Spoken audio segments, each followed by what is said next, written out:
No.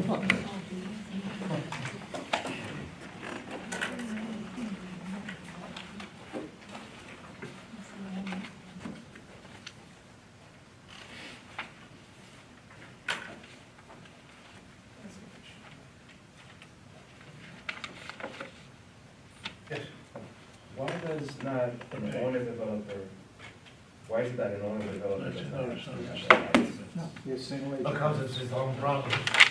Yes, consent. Owner, transaction. 77. And if I build a house, turn around and sell it, I still was for myself. All the way to the end of the line. The other question. Okay, Page. let's go to page.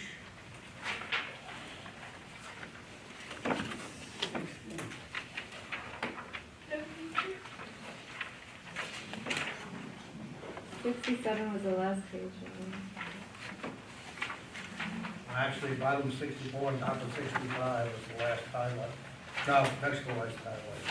The last highlight is on page 67. What you see on 67 is what we're about to talk about in more detail. Because it's nice to have the words there, but what for me? Now,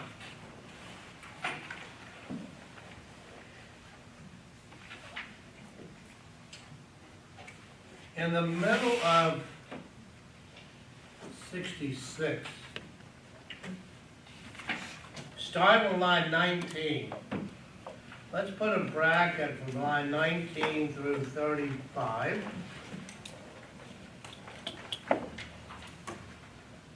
On which page? 66, where it says no brokerage relationship, non-representation. And the bracket goes to the bottom of the page and continues through line 16 on the next page, or 15, excuse me.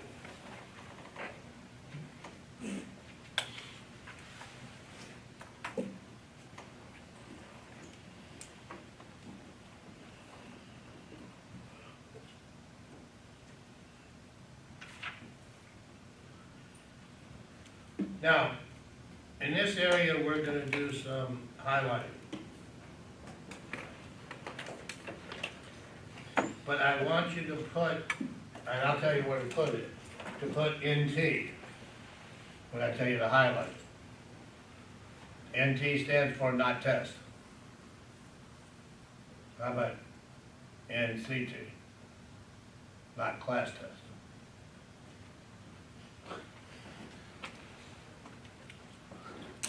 Sorry that I'm making you think here after 5 o'clock, but that's the way it goes. Now, 5 or 6 of you said, well, they should have certain responsibilities and duties to the public, which we haven't talked about. Because our discussion wasn't about what duties each one has, but what it means to be a single agent. Now we need to talk about what each one of them requirement is as far as dealing with the public. What are their responsibilities? What are their duties? Now, I would think that non-brokerage would be the shortest one. I would think that single agency is probably, depending on how you look at it, the biggest because of the fiduciary stuff. There's going to be more responsibility. So the highlight I want to start with is at the bottom of 66, starting with line 31, where it says there, a broker, now notice how they word this, a broker and the broker's associates. In other words, as far as this discussion is concerned, yes, it's between the broker and the public, but whatever the broker's responsibilities are, so are the associates. Yes. Because you read this and it kind of leaves you out. Talks about the broker and the public. Now, I said, let's put a let's highlight, I didn't tell you what to highlight. Lines 31 and 32.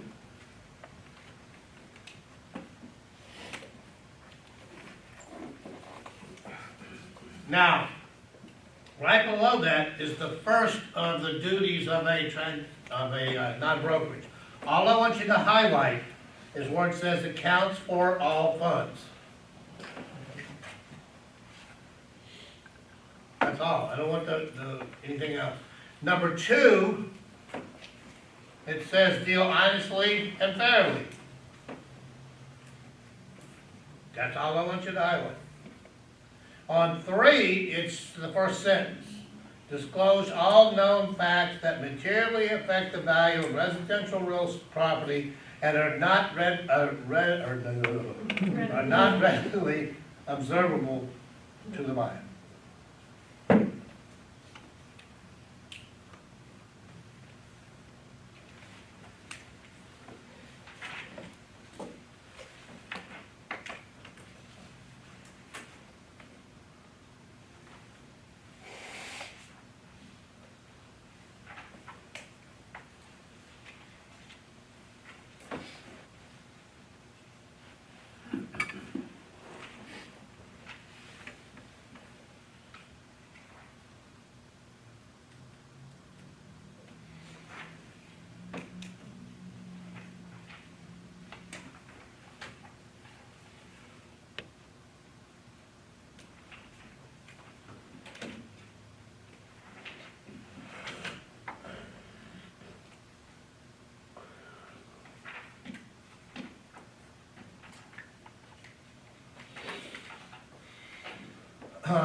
In number 3, what's the most important word? Disclose. Wrong. Own. Buyer. Wrong. Observable? No. It's one word. No. Value? No facts. No. Residential. It doesn't say real property. It says residential. So if I'm working on trying to sell you this building, I don't have to do this shit.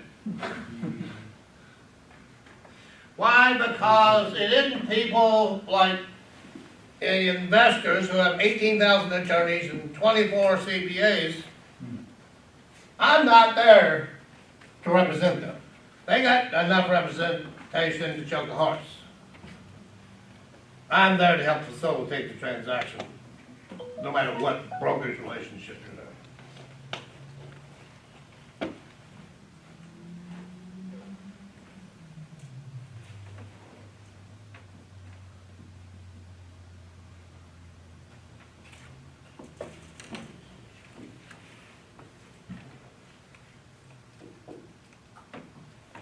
Now the question is, what's a material fact?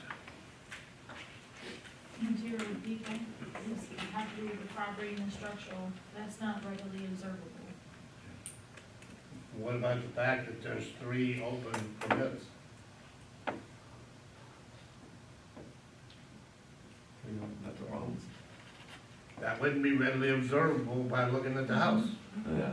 So what if it wasn't disclosed to you? Is it your duty to go on the, No. Well, That's the maybe, depends on what contract you sign. title search or whatever. Yeah. Well, they now have a lien search. Yes. They have a municipal lien search. See, because there are contract construction liens. When, when they do work, put in an air conditioner, put in a hot water heater, requires a permit, if they know where you are. I found out that Shit. I had to put a new air conditioning unit in this, November. And found out that they didn't have to have the regular permit. There was another form, basically notifying Palm Beach County that they were putting in an air conditioning, which was something new to me. it's emergency over here. They can. Probably. But if I had been in Boca city limits, I'd have to have a permit. No. If your AC broken, you can have AC company. That's what the guys told me, the air conditioner guys told me, so I don't know. If that's not the case, good. But that doesn't make sense too. Because middle of the summer, you cannot wait 2 weeks, 3 weeks for the Right. permit. Yeah, I did, I waited. I lucked out, I came about this close to having two big walls in my dining room whipped out. So we should put The these, utility room, the laundry going. Most of it wound up being confined to the air handler. That was the first thing. First day they came, the first thing they did was take out the air handler and throw it outside. So from day one, I had no idea. But, that was interesting. so I should. That's why, no matter how good the house looks, or how well the owner has taken care of it, and has done, you know, the preventative maintenance, till you get somebody in there who really knows how to look. I just had one the other day, Tuesday. Yesterday. On a house that my wife and ourselves. And, it was an interesting situation. The husband and wife buyer, and the husband and wife seller, and the two agents, and the investigator were all in the same little place. Fortunately, it was a very amiable situation and worked out great. There were several things that came up in the report that really needed immediate attention. And the owner stepped right up and said, I'll take care of it.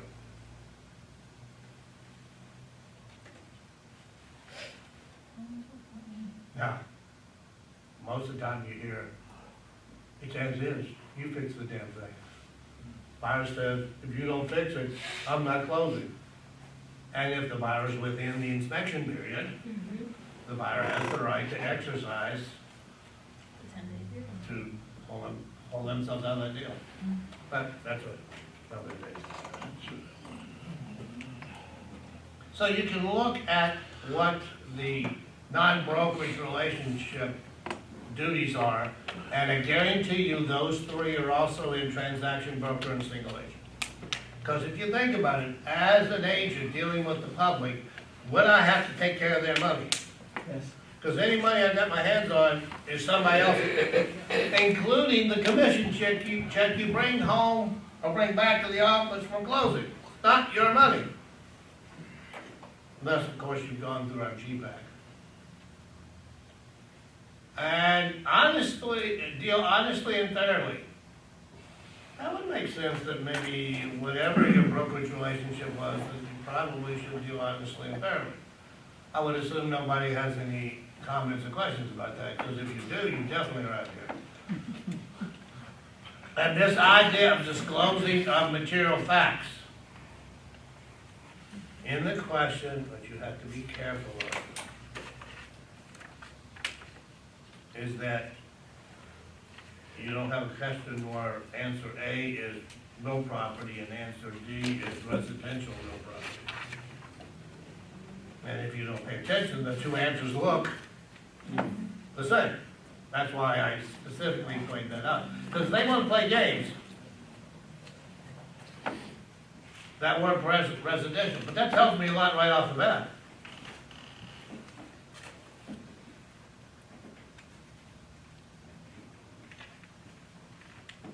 So if I am a commercial broker, and I have a listing on this building, and you come with your agent to view the property, based upon what you've just heard, what's my relationship as the listing agent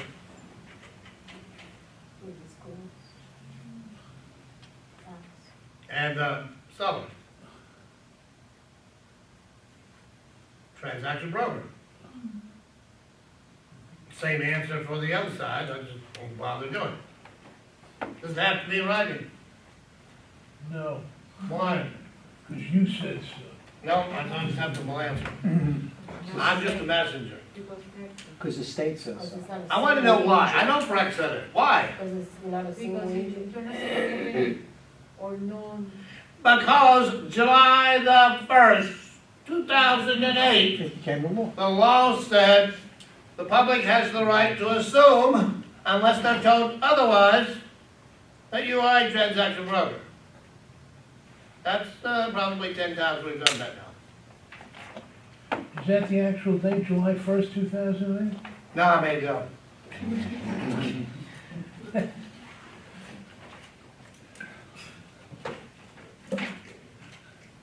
What time on that date? That's the extra credit question. Either 12 midnight or 11:59 PM.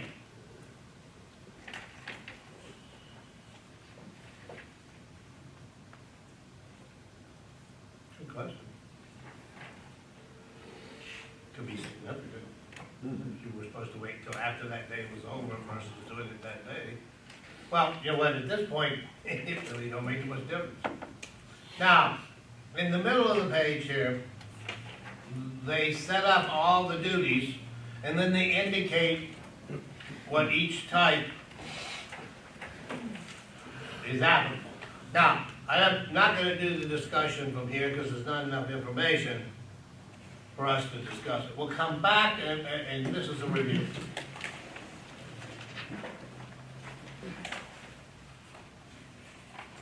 What you're gonna find is this, is on page, in this chart, on page, whatever it is. The one we're on right now, where it shows the figure with the transaction broker, no brokerage, and single agent. You'll notice that I had you highlight the different responsibilities of, Transaction. transaction broker. but their question is gonna be, which of the following is not? The answer is either gonna be confidentiality, obedience, loyalty, and full disclosure. Because if they ask me which of the following are not duties of a transaction broker, those three things is what makes the two of them different. Those four things create fiduciary. So what did they have to do when they created a transaction broker? They had to take those four things away.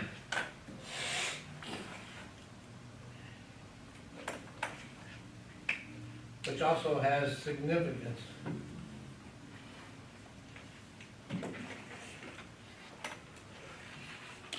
Okay, page 68.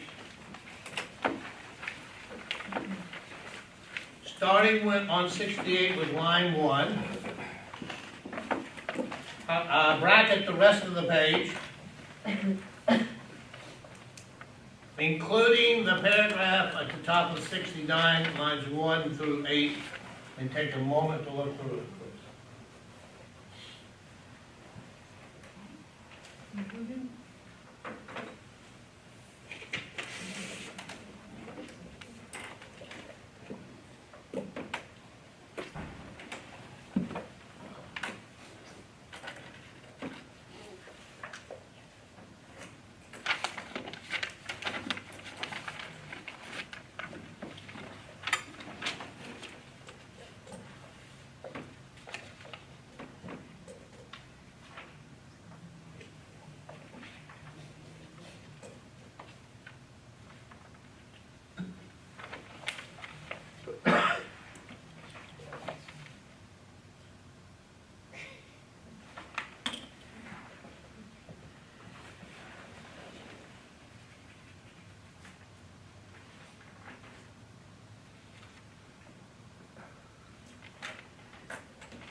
as a single agent,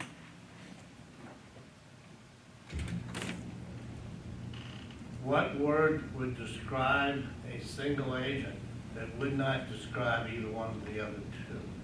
Fiduciary? Fiduciary. Two words to describe fiduciary: Trust, confidence. trust and confidence.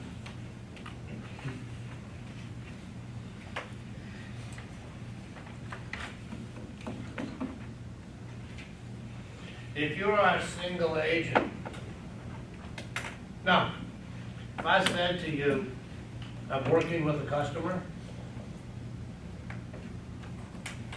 what'd that tell you? That I'm not a single agent.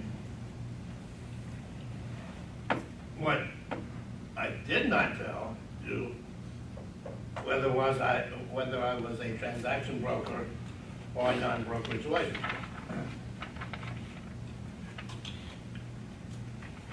So in this room, we have customers. We do not have clients. You use the word client, and you have indicated to the public that you are representing them as a single agent.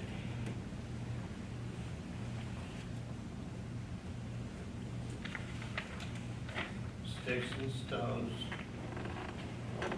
might break your bones, but words can cost you your license. Because I get to court as the attorney suing you, I'm gonna say, but he or she referred to my client as a client. When truly, what she's trying to profess to be is that my client was a customer. Because changing from client to customer changes responsibility. So you cannot use my client, let's say client, right? Customer. You can say my customer. Basically, you need to take the word client out of your vocabulary. Unless you go back to your legal profession or a doctor. Now, but in some states, well, if we're single agents, we can refer to them as client. You know what? We need to make the distinction here because the law makes the distinction. I don't really think, more often than not, that the typical buyer or seller is really that concerned about whether you're a single agent or a transaction broker. What they're concerned about is how much and when. And how are you going to get my house sold? That's it. By the way, you don't sell houses.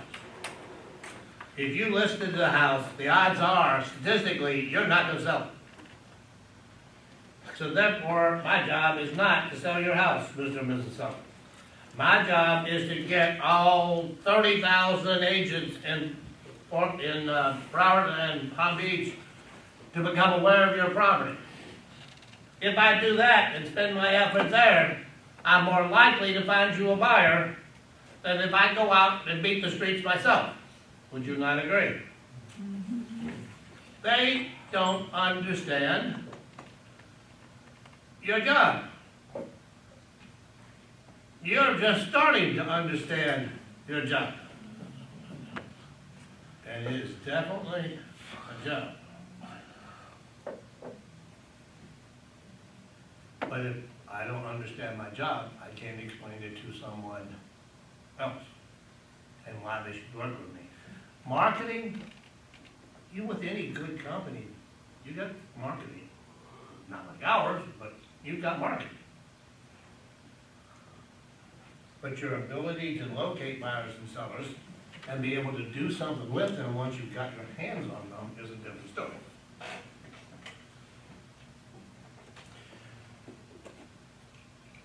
You'll see on line 10, actually 9 and 10 on 68, it does refer to the fact that the principal or client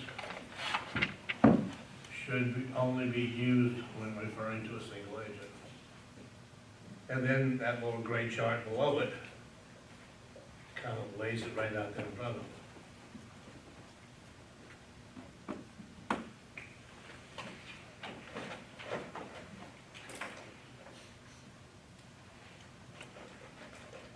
What's the most important thing to remember about dual agency? It's illegal. It's illegal. Now we have nothing else to say. At the bottom of the page, it talks about subagents. Without looking, who's subagents? It's a broker. Sales. Who's a subagent? Broker, associate, and sales? Associates? What's the broker? Broker associate, remember, is treated like a sales associate. Not the listing agent, but the other thing. The sales agent that works for the broker. No, the answer is us. Us. But you still haven't learned how to think like an agent. To you, an agent is a third party. You forgot you are now that third party. Because you're not the buyer and you're not the seller. That makes you the third party, but you're not talking that way. You talk to me like you were talking from the buyer and seller's perspective. Think about what you just said. Tell me I'm wrong. Chap's gonna eat you alive because it's not about you.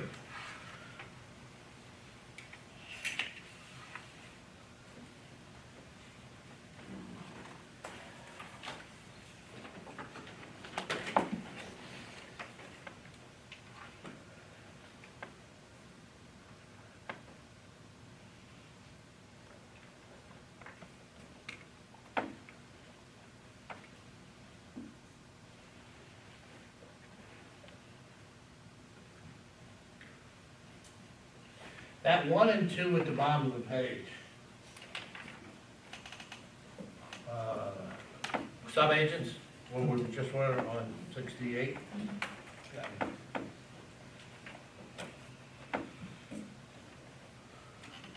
It says, as subagents, we got two possibilities. Are you ready? Forget all the shit that's right there. You either represent the buyer or the seller, because you can't represent both. That's what those two sentences just said. Because the second sentence was about having the buyer sign a buyer-broker agreement, which is the equivalent of taking a listing from a seller. In both cases, they are employments.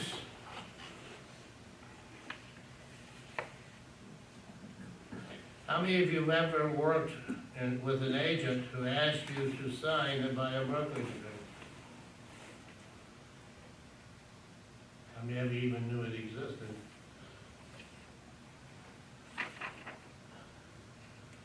Now, let me ask you a question. Tell me if this is stupid. You have a buyer call up on an ad or whatever you're on for, but you're gonna leave. Buyer wants to buy a property. They give you the parameters. They give you the price range. And they say, please find some properties to show us this afternoon.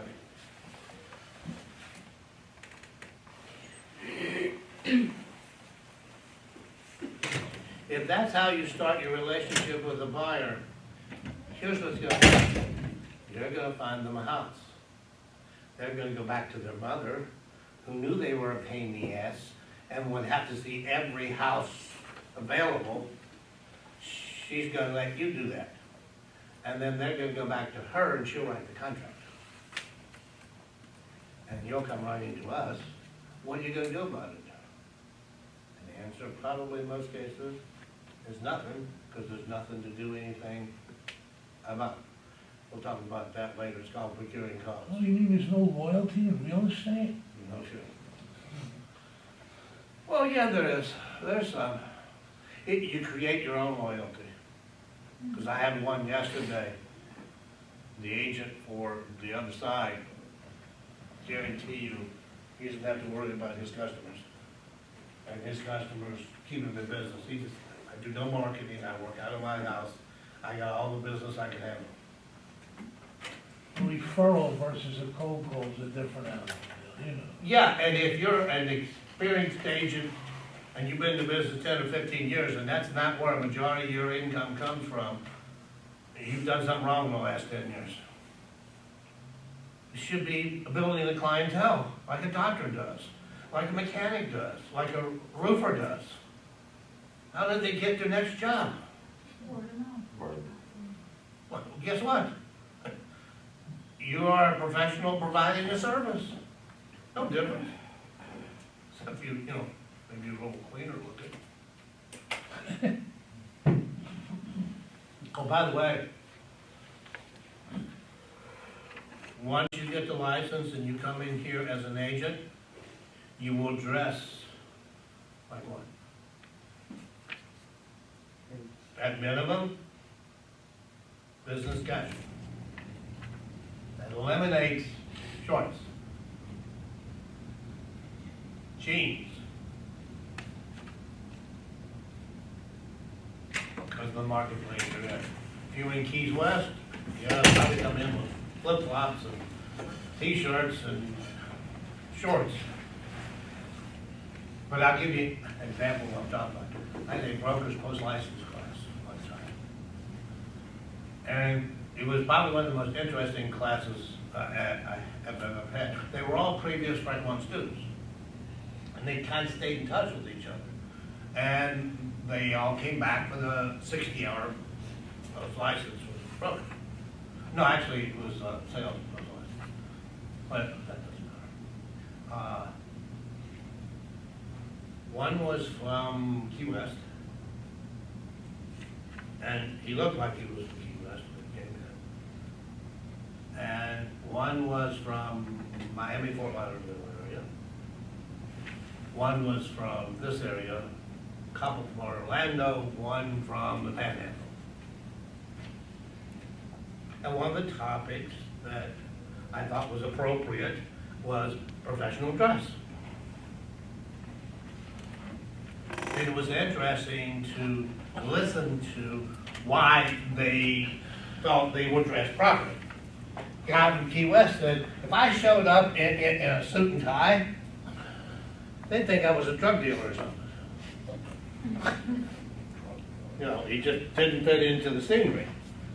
But the agent from the Welch area said, if I showed up like that, they think I was the pool guy.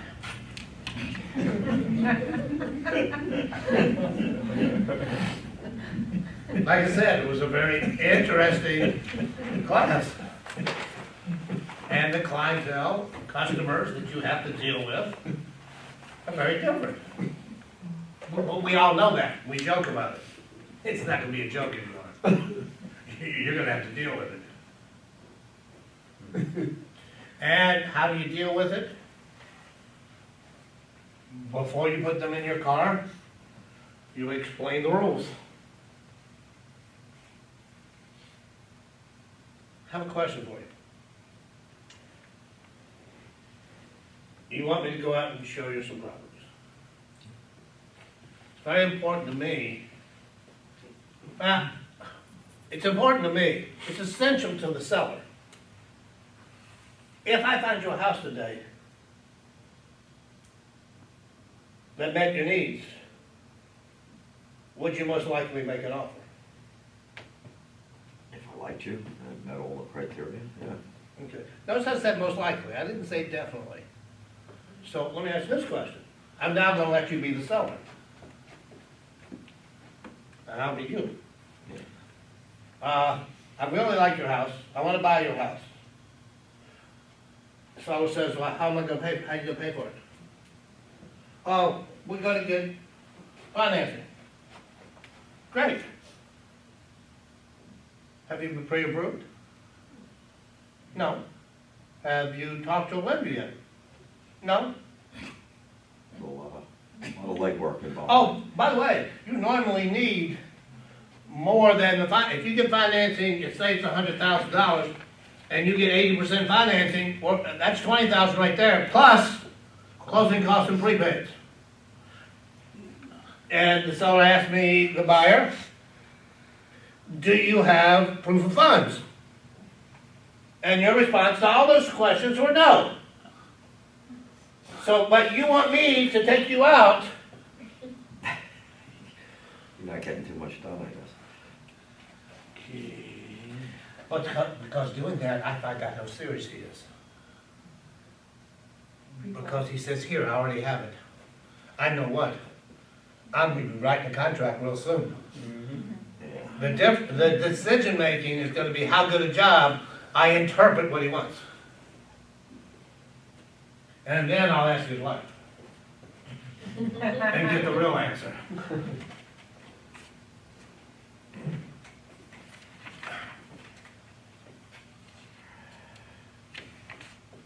I know that had nothing to do with the test, but I couldn't resist.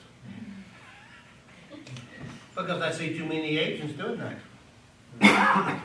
You know what? I can't afford to do that. How many of you have a trust fund? Or you got plenty of money to live on, so it doesn't matter how quick you get ramped up. Are you working on your first homework assignment? Yes, How many do you have on the list I now? have 84 now. Okay. How many do you have now? 34. 94? All 94 of them know you're in class? Yes, And you haven't scheduled the date yet for the test? no, I thought I had to wait, but now I don't. How many you have in your list? Quite a few. Everyone knows that I'm in the class. Well, they can't help you. Let me ask a question. Where's he live? In a house. He lives in Boynton Beach.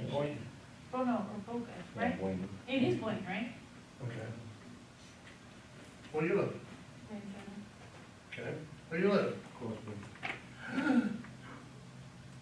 Nice. He's got a listing in Boynton. They want to move to Coral Springs. We have an agent over here that has a listing, just got it. He just went under contract and his seller is having a hissy fit because they're afraid they're gonna be homeless. That's why sellers want to buy their next home before they sell the one they got. So you know what? I know I'm dealing with a seller here that wants to move to Coral Springs. I'm gonna put the word out to all the agents in my little group. First, to the agents of the companies, because I want them to have first shot. So, basically, if you need help with real estate, we basically got South Florida covered right now. We're in Orlando, we're in Naples. And we're gonna be absorbing, I think, a couple of companies in Coral Springs, as we open the Coral Springs office. You're not gonna be able to cover all the areas. You don't have to. You know how many houses you have to sell or list to make money? Find buyers and sellers and refer them to one of your fellow agents. Because you're still running your business. So for those of you who say, well, I got a full-time job, or I've got a business I'm still running, and I gotta keep it up and going until I can make some money here. Well, then, you need to find people you can refer them to. How many of you would pay me a 25% referral if I brought you a potential buyer or seller every day? Those of you that have to think about it must be on drugs.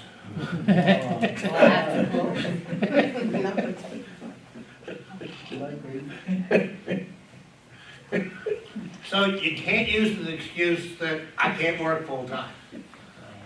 That's unacceptable. Well, I don't know enough to do it. Not to do shit, just refer them. Well, I don't know how to do that, total brokerage. You don't have to. Now, if you wanna get out and do it full-time, and you wanna do your own paperwork and not have to pay somebody for it, yeah, then you got to learn how to use it.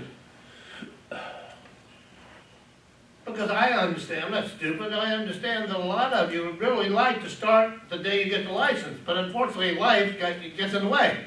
It's called, I have to eat, and I got 2 kids. Well, he can fend for himself, but I gotta take at least care of the 2 kids. Sorry. Because I don't want you to waste all the effort you're putting in here and your license, when the opportunities are there. That's why I'm trying to get you to do it now. Everybody in your group knows you're in class, right? Yeah, I know, but.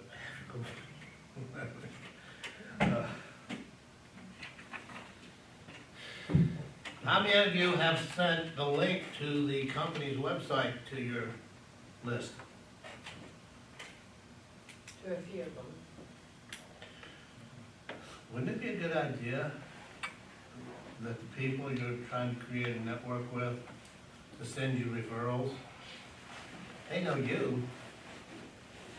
And they'll know the company. We're not invisible now.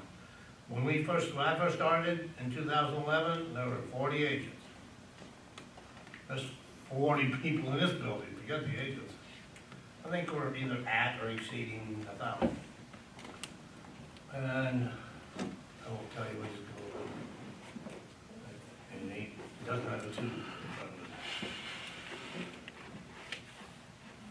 Oh, by the way, would you like to make money without referring somebody? Refer someone to the class, and if you join the company for the first year, you get 5% of their commission. So there's an awful lot of ways to make money here.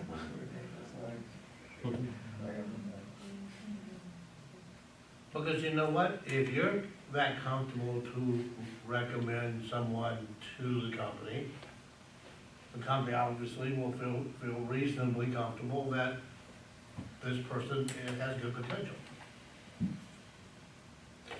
All right. On the top of 69, you'll notice that they, in that gray box, they define the difference between seller and principal and buyer as principal. That's the same thing we just got through doing. Now, we talked about the duties of the non-broker relationship, and there was only 3. The next one is single agency, agent duties.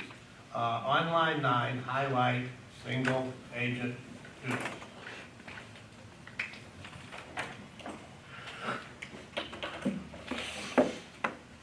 Then I want you to highlight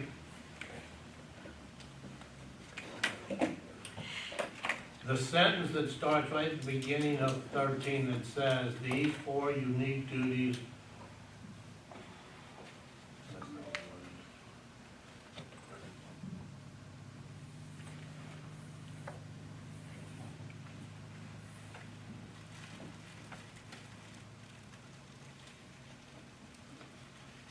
You know what, let's not highlight anything in the paragraph, just highlight single agent duties. Because the others won't fall into it. Now, and we're gonna go through the list like we did for non-brokerage. Number 1 is account for all funds, I like that. Number 2 is dealing honestly and fairly. Number 3 is disclose all known facts. Again, what's the key word in that statement? Residential. Residential. Well, so far, we could be talking about non-brokerage. But at this point, it is. The next one says use skill, care, and diligence. Licensees must keep informed of developments that may affect the value of the property.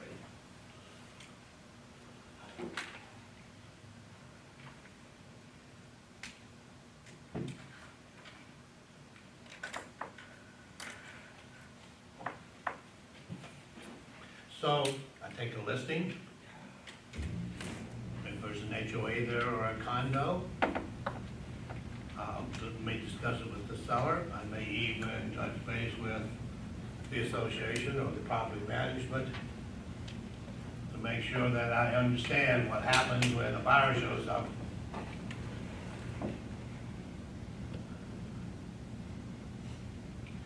Now, that would be something that a single agent would be expected to do from a legal standpoint. Let me ask you a question. Wouldn't that basically be what a transaction broker would do? Because all that stuff sounds like a good business. It didn't really sound like legal requirements.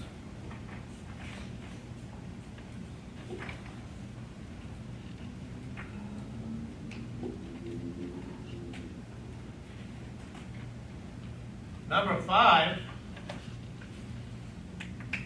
I like the heading, says present all offers and counter offers. Notice what it says in that little paragraph.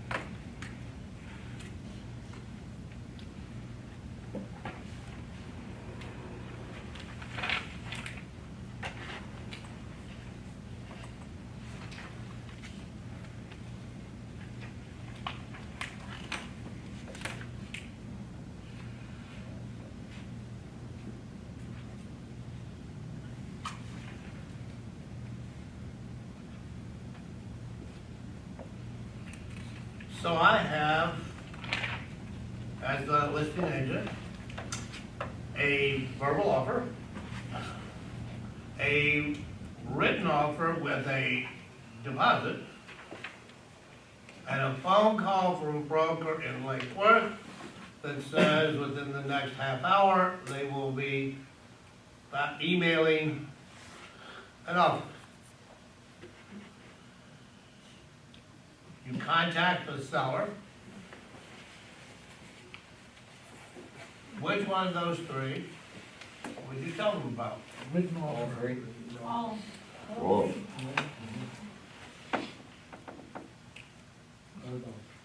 How many of you say all? How many of you say just the written? Show me in the book where it says you only present written offers. If you can't show it to me in a book, you have nothing to say.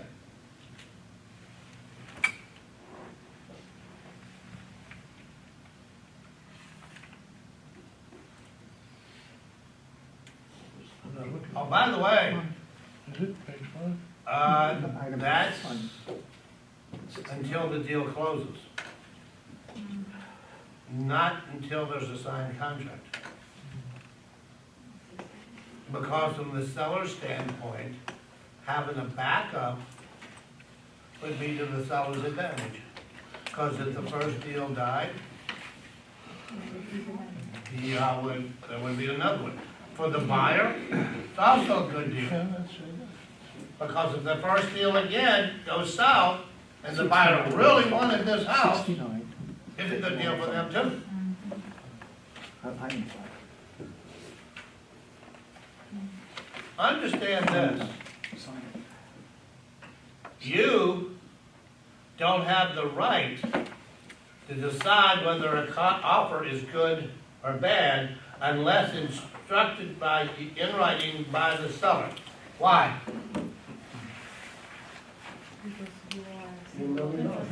No, it has nothing to do with being a single agent. It's simpler than that. seller might have Seller's parameters, right? decision. It's their house, not yours. Your job is to make them aware of everything that you know that will help them make the decision in regard to their home. That's what you should have said to me. But since you're still thinking like buyers and sellers, it ain't happening. Yes? I have based on what your criteria was. We have an offer on the phone from wherever for a pending offer, it's gonna be emailed in 30 minutes. Okay. You have a verbal offer from Joe Smith, you have a written offer. Mhm. So my understanding is this, a written offer shows due diligence on the other party's behalf that they're. Well, wait a minute. Do me a favor before you go any farther. Looking at 5, There's the law and No, no, no. reality. I'm going through law and reality. I know what the state says, I'm not talking an actual, if this actually transpired. I have a little secret for you. This is real life. Okay, all right. That's the problem out there. That's why I busted my ass for 42 years, because everybody thinks what they learned in here is good for the class, has nothing to do with real life. Wake up! Well, no, that's what I'm trying to get at, so, Well then, you're gonna have to play. In note 5, what's the second word? present all offers and. What was that word? Present all. What was that one little, 3 little All words? except, all except. How many offers did you give me? I got 3 offers, I gave you 1. You gave me 1, which means you are guilty of failure to account and deliver, which is revocable offense. You do not have the right unless instructed in writing. Hey, Dale, you know what, Dale, I got a beautiful buy for your house. This guy's giving me $300, all cash, he signed a written agreement that I have, he's ready to go to contract now. Are you ready for real life? I'll give you real life. I'm not finished. No, you're finished. Let me finish. You're finished. No, I'm not finished. Yeah, you're I'm finished. not finished. Because the Until guy, I speak. the guy who presented. Until I speak, Okay, you're finished. okay. Please, you know. Now, here's why. Here's why. We take our 4-page listing agreement. On the second page, there's a little box, and beside it says withhold verbal offers. And then right next to that, there's another little square, checkbox, that says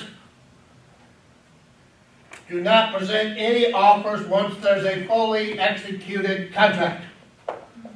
And if that's what I want to do, and I don't feel the need to be doing verbal offers or offers once we have a contract, I check the boxes.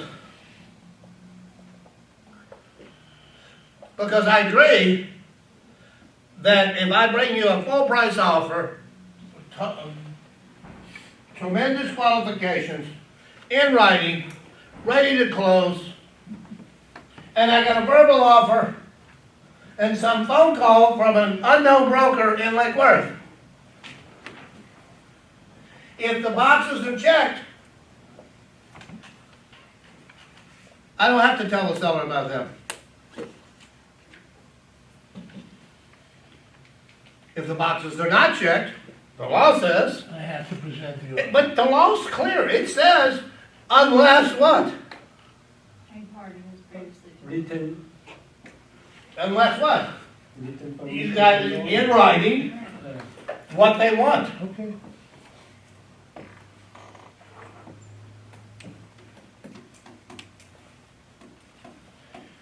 And then this happens. This perfectly qualified buyer has a stroke and dies. And the verbal offer went to the house around the corner at full price, all cash.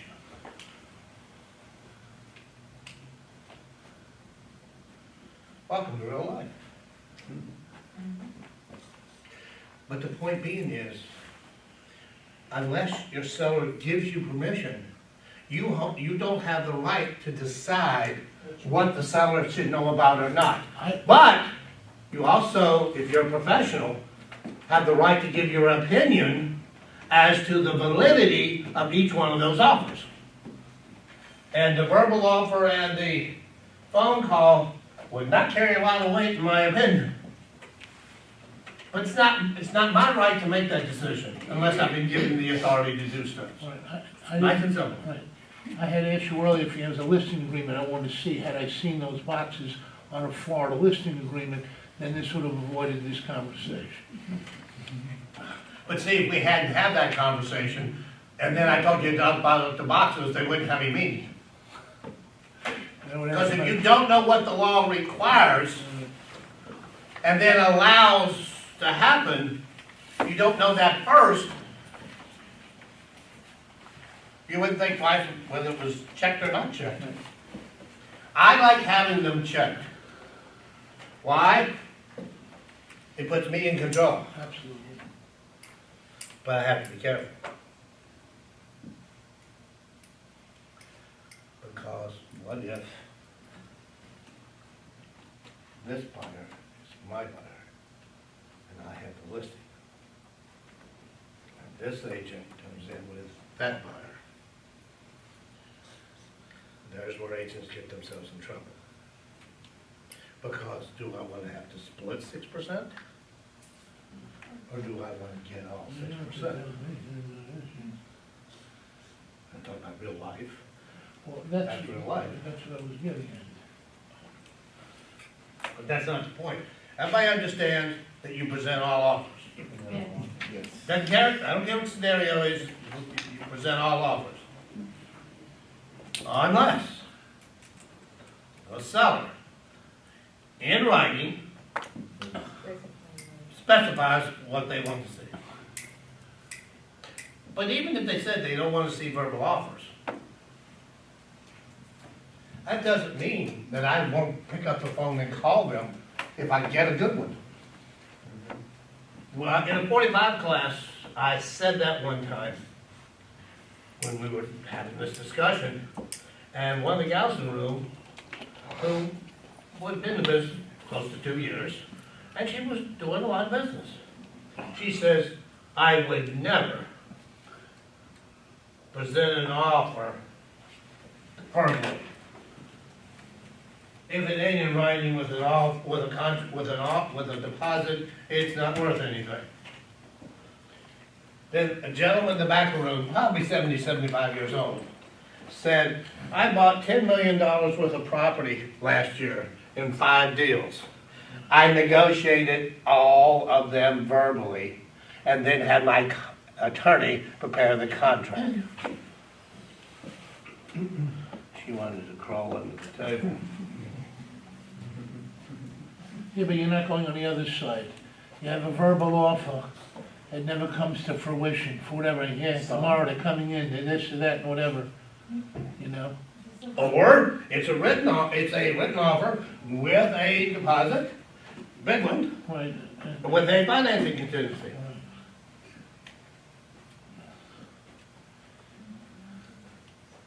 I've been through several scenarios and all too well. Can I ask something? Yes. What is the punishment on this? Like, if I am a buyer's agent and you are the seller's agent, and I just made you a verbal offer, and just like that other scenario, you want to go with the 6% total, and you don't tell your buyer, they will sell. What did my listing contract say? No, I say like, if it says verbally, even the verbally, you have to tell the seller. What is the punishment? It's failure to account and deliver, could be anywhere from a reprimand to revocation. When you, in the past, addressing that issue, in the past, this penalty, this violation gave you this penalty. In today's world, mitigating circumstances and severity could take it from reprimand to having to take a 45-hour class to revocation. So it is, you really get a range of potential penalties, which makes sense. Because the severity of the situation, even in regular court, the severity of the situation will have a bearing on how much the penalty is. So do I get, if you say, like, owner doesn't want any verbal offer, do I get to say, can I see your agreement, or I have to just go by whatever you say? Right. Yes. Okay, so you have an acceptance of an offer from the buyer and the seller, they agreed, and you entered into a contract. Yet, the box is checked where they want to hear all offers. So, They want to hear them and don't. they want to hear. Okay. So now we have an offer acceptance, we have a signed agreement. They can't just readily walk away out of the agreement if they got a It's called better a backup clause.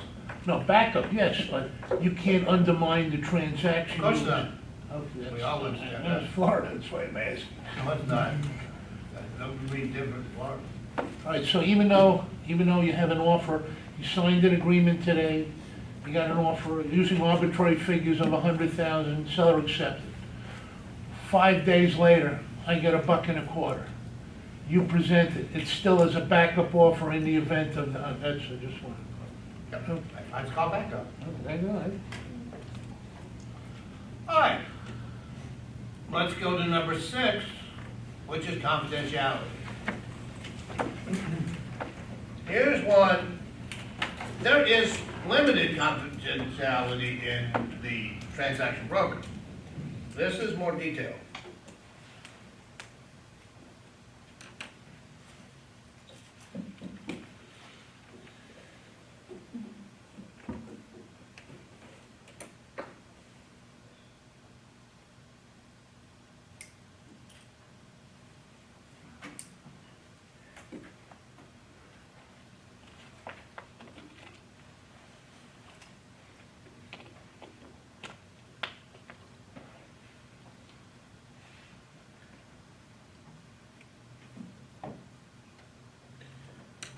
When we get to transaction broker, these last couple of sentences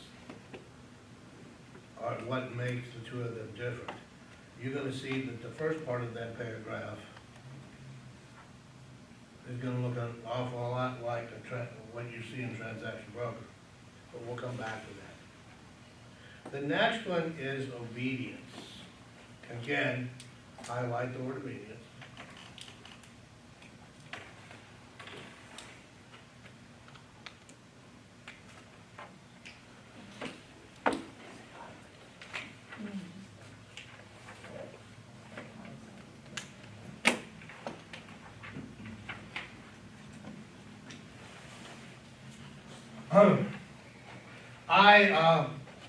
I'm a single agent. I am working with a buyer. The buyer says to me, only show me properties where a majority of the people in the community are Irish. That's perfectly legal.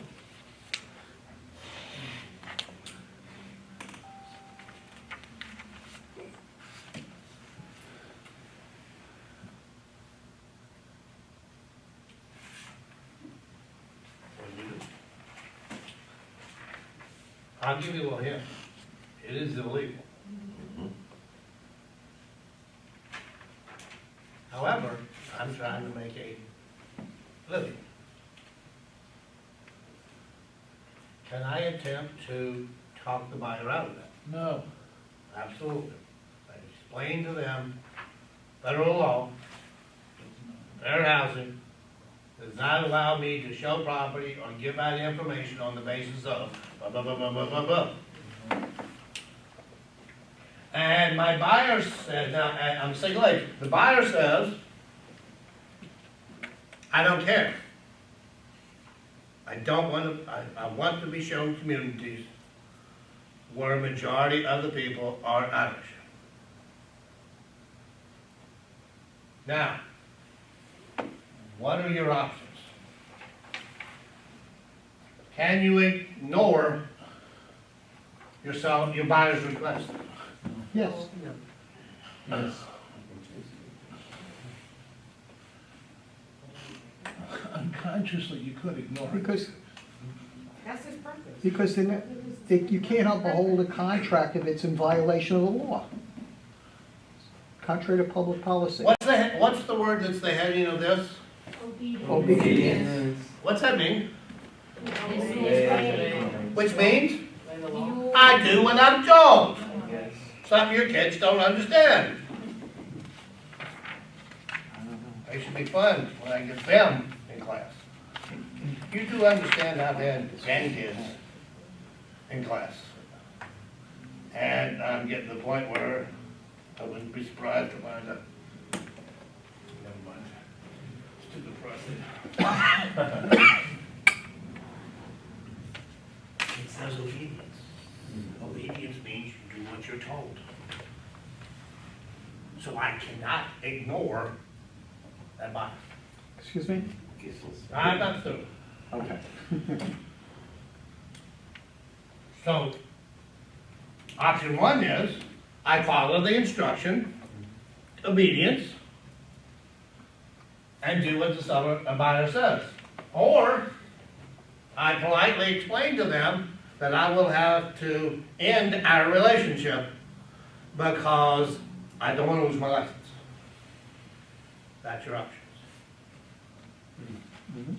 Now, let's turn it around and let's make it a listing. In the same scenario, the seller, right as you're walking out the door, says, I don't want you to show it to anybody that's Irish. You got the same problem.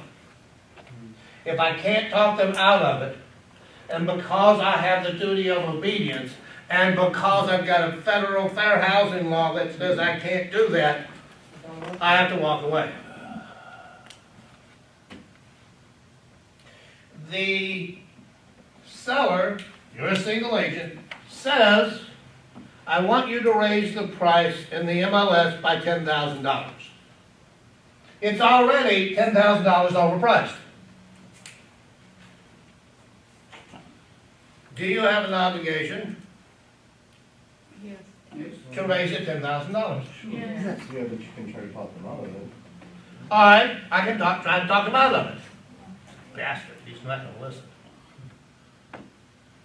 So what do? You raise it.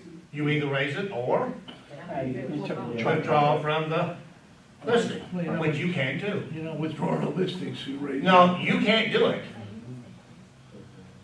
You can't terminate the listing agreement.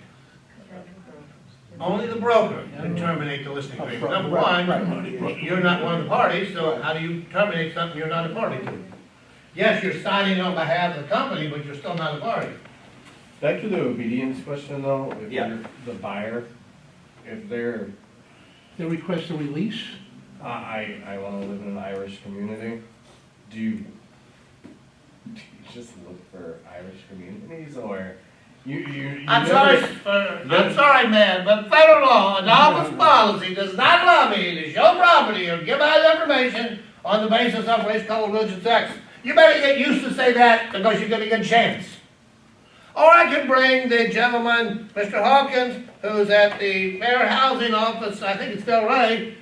I'll let him come in here and tell you. So if somebody tells you that they wanna move to an area because it's an all Irish community, and I Yeah. want you to look in this area, then I can't Wait a do that for minute. them. Do you want to move into an area or an area with Irish? So he would have An to area tell with you. Irish. No, then I can't do anything. You We'll can have to tell tell me, you you tell me that- to If you borrow said the I want to be community. in communities A, C, and D, That's it. and I know from experience, They are. that's where the Irish are. That's okay. That's okay. Because he went to the pub, As long as and he they found out on about the third beer, don't, as long as they those don't, communities. So he walks into my office and gives me those 3 communities, I got no problems. yes. So as long as they The don't. minute he brings up the idea of, well, how many Irish people live here? You tell me Yeah, but so as long as you give the No, disclosure. no. There's a No, bar no. over I You here. said there was 2 options. I'm trying to make a living here. I'm trying to stay within the law, but I need to make a living. Yeah, so if you would not jump to conclusions, what I'm asking you is if I tell them, look, I can't just go looking for an Irish community for you to live in. All right, now you know Why that not? they want to live in, because it's against the law, it's racist. What law? Fair Fair housing. housing. See, people, Okay. when you're gonna say the law, which one? There's something like Okay. 500 million of them. Federal fair Let's housing. take it a step further. The guy says through you, I want to see it anyway. What do you? So he tells you, I want to live in an Irish community. Right. All right, according to the Fair Act, blah, blah, blah. Fair housing act. I can't do this. Right. Thank you, I got it. Then what? I can't do this. do you still want me to show you properties? Yes, but now you know that if you show them a place that's in Germantown, they're probably not gonna be happy with you. So do you just wipe the slate clean and go somewhere else? Tell them to call somebody else? Bring them into the gym and get them toasted. I mean, there's such a gray area with this. If they admit to you that they're a racist and they don't want to live in a black neighborhood, They're not a what do racist. you They do? just happen to like to live with Irish people Well, because they're Irish. how about if, Okay, well, okay, how about if, semantics. You'll So, buy, you'll pay. so it's such a gray area though. Of, if the person has half a brain, okay, and they want to deal with you. That's a big assumption. Yeah, if, I said if, not that, if, then you would basically say, look, you don't want to violate the federal law and I don't, so we're gonna go see properties, some of those properties are gonna be properties that is gonna satisfy your needs, Yeah. others might not, let's go out and look, but we're not violating the law. Mix it up. And my whole discussion is on housing objectives or the financial capabilities. Right. Because what's gonna happen is, they're gonna ask you, are there quite a few Irish people in this community? Approximately what percentage do you think is Irish? Well, you don't know. I'm not the census I- taker. might wanna know I've the always demographics. said that I'm You wanna know the uncertain demographics. if You said there's it's two options. fine What if that to guy's do like it. from the agency, a Because sting? What if he's like? Not yet. It's been done. And they're looking to screen. When? When, exactly, when? What if he's testing you? When? What did you say? He works for the Set Fair it up. Housing Look at this Authority. again. To see what we were See, now, here, and it's a term we'll get to a little later, but just around this out. Traffic is the term. Yeah, why, yes. The problem that you run into is not when they're being negative. I don't want to live in a community with Jewish people. They're being positive. We want to live in this community. We want to live in an Irish community. If they said to me, I want to, and they've emphasized the fact that they are Irish and they would prefer to live there. I would say to them, are there any communities that you have in mind? I'm trying to get them to give me the name of a community. If they give me the name of a community, and I stay away from the, how many are there in here? Right. One that we have here in Boca, just to make you aware of it, Orthodox Jewish have to walk. They have to be X distance from the temple. So they want me to find properties for them that are within a quarter mile of Temple Babel.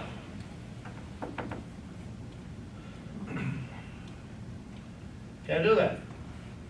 Yeah, Absolutely not, because you're showing them property on the basis of religion. why? Because they want to say, I want to be, how about if I want to be close to my office, so I can walk to my That's office? different. That ain't on the list. That's But correct. what's happening if you ask for a school? Okay. Ain't on the list. But I've seen a lot of listings that show like, you know, near synagogue or. No, it says near place of worship. It will not House say, of it worship. will not give a particular. House of worship. Like if I was taking a listing in Broken Sound on Yamato, across the street, there's 800 different religions. Nobody's sitting in a church, Greek Orthodox Church, St. John. It's called Yeah. Freaking Church. I need to be able to help them find the information they need to make a decision. Again, because if they want to live in that kind of community, they have every right to do so. The problem is not them. The problem is us. It's against the law for us to do that. That's what I meant to ask you. How prevalent do they have testers go in various offices? Well, in our case, none yet. Because that was a practice that was... No, I lied. We've had one. Because the emotional support thing was in the bag. And the agent said, I'm sorry, I can't show you this property, there's no pets. And the buyer went to the Fair Housing Office, and the Fair Housing Office called the agent. Long story short, she had to take a course in sensitivity and serve 60 hours of community service and write an apology letter to the buyers. So if you don't think this is serious shit, it is. Oh, by the way, you can't ask them if that's an emotional support.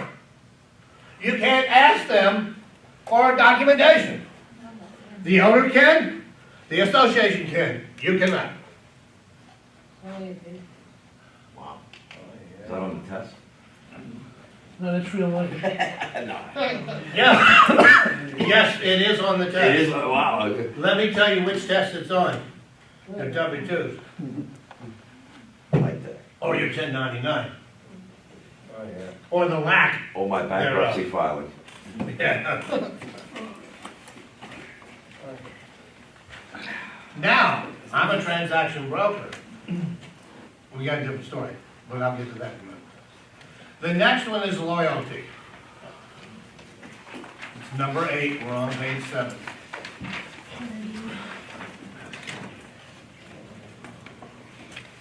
All right, we'll finish these up and then we'll to me, this idea of loyalty is where the majority of the fiduciary relationship comes into play.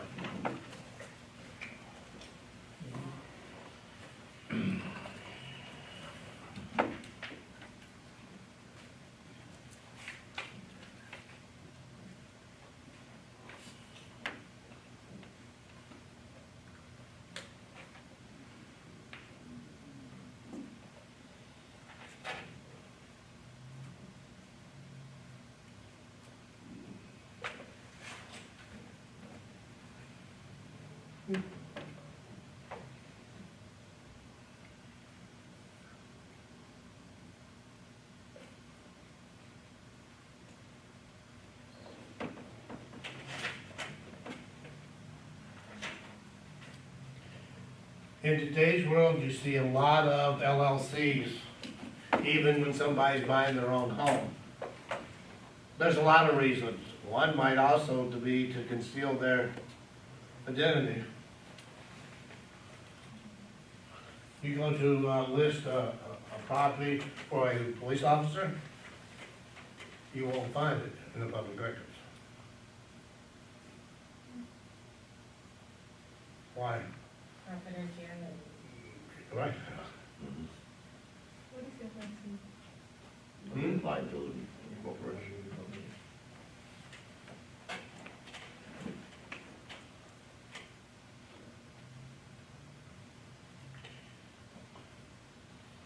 As a single agent, I have to be careful what I do for the other side. I do not treat them fairly. I give a CMA to assume I'm a single agent and I've got the seller. I give the seller a CMA, I cannot give it to the buyer without the seller's permission. Or I'm working with the buyer, and the buyer has an inspection done. Well, actually, I shouldn't use that one because that's in all cases. Buyer pays for the inspection in most cases. So the only person that really has a right to it is the buyer. Now, obviously, as the selling agent, we want the seller to see the inspection, at least I do.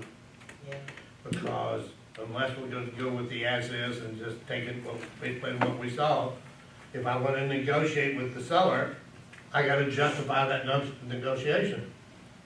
So I have to show them the inspection report. Worked well yesterday. They agreed immediately to take care of the 3 main things.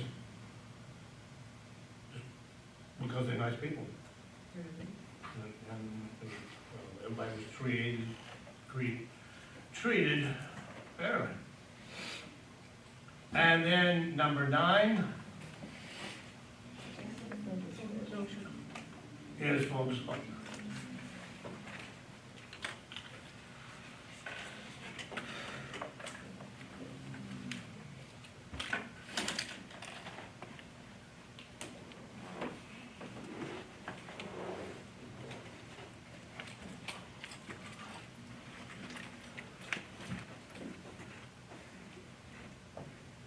let's go back to that chart,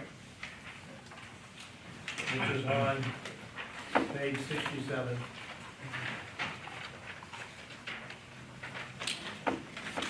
You know what, skip that, let's take a look. Right. How long? 30 to 40 seconds, I don't know. Not for slow. All right. 10 minutes worth.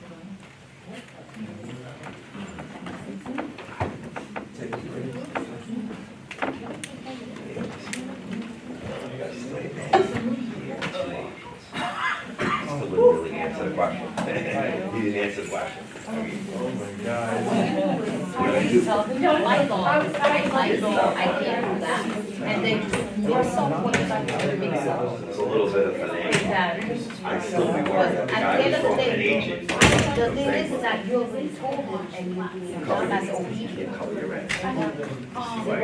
See why, that's the world. And plus what he's saying, when I say, And mix it up. you gotta mix it up. Because I know something not that drastic. No, Something- well, they do go up. They do as Because it's like. Yeah. A little gray, huh? Just see what. Yeah, for that stuff, they finagle. I bought my house, don't even know I have to ship it.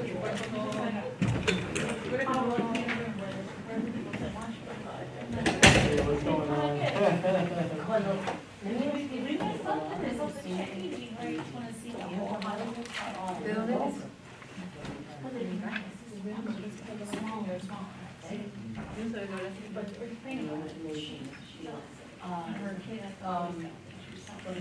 Remember the chick on the end? She got represented class and came back.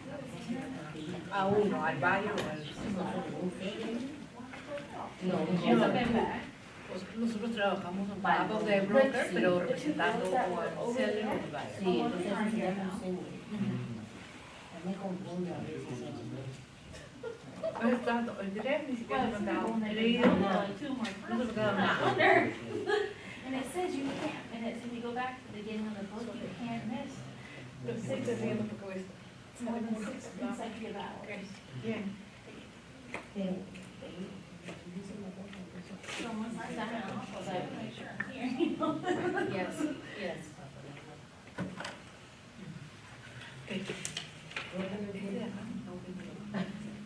Me está volviendo todas preguntas. Yo creo que le digo, se lo digo. Yo no tengo problema. Mira, a Karen me hubiera convenido decirlo para ver cómo se fue para que le siguiéramos acá. Se hubiera dado 5% de todo lo que veníamos. Por eso le tocó la espalda.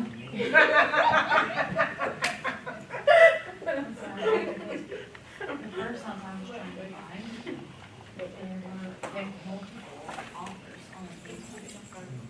And Pero le digo una cosita así, le digo, no le dijo, pero no le quería arruinar su viaje. Pero le iba a decir, me siento mal, porque yo no trabajo o en España. And I just laughed, I'm like, really, you're joking, right? For this piece of shit? No. I'm like, no, they're just like, really? Y en un sitio callado. Ayer fue a la biblioteca y es un ruido ruidoso, no podíamos. No voy a la casa, Before I did it. seguro págame eso, porque Pues nada, yo no tengo que She ver said nada. But if you don't tell them, It's like this.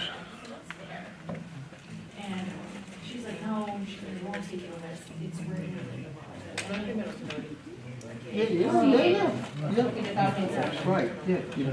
I know exactly what you're saying. And I've had my windows broken. Before you even buy the cow. Oh, yeah. Yeah, it's just. Right. Después, okay. No,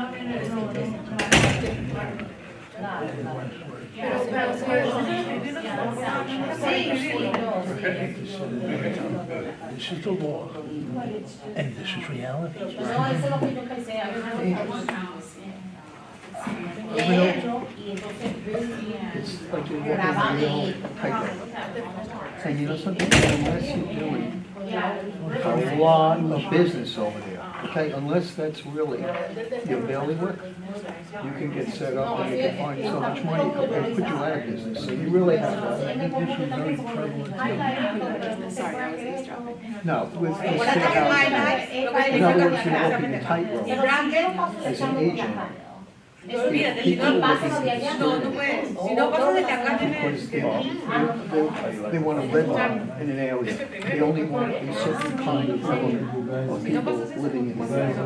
And if you try and bring somebody else into that neighborhood, Por eso es que se está dando la clave, te está dando la clave de que para pasar exactamente de and you're refraining from bringing that person.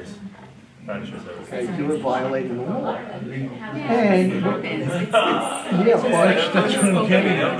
it happens, so you could be set up. In other words, there's people that will go to a real estate office, and the government, and they're looking, saying, this is interesting, I want to go see that house. You got that listed, can you go see that house? And you say, well, do you have money? Yeah, I'm pre-qualified, here it is. Here it An is. example, like, let's say the Jewish neighborhood, let's say, Whoever. to come in. They can't say that. So, No, what but, they do, they say, you know what, we have an interested party, so we're no longer. then why is your listing still? I'm The buying the offer check, got yes. canceled. I have a buying the check, yes, we're taking back. Can we see that, please? You know, through all, you know, if you lie, and you're getting set up, and it's the government coming in, the more you lie, the worse it's gonna be. You gotta be very careful about it. I know all too well. I know all too well. But then can the buyer, let's say the homeowner who's selling, can they choose based on that? No, But they do. They can be sued too. They can be party of this. they could only come back and say, well, this person is a more qualified. They can't decide who they sell to either. Otherwise, You it's just don't another have to one. specify why they're choosing one over the No other. discrimination. I could say, yeah, I like this family better, one has four house, they have cute kids, or, you know what I'm Very, saying? very few people go to that extreme. But this has happened because I have done it myself and I know what goes on with that. It's not very nice. Actually, racial redlining is very prevalent in New York. In New York in the 70s and the 80s, it was blockbusting and there was a lot of laws and so forth. But now it's really not so much. It's just, there's a new segregation, a new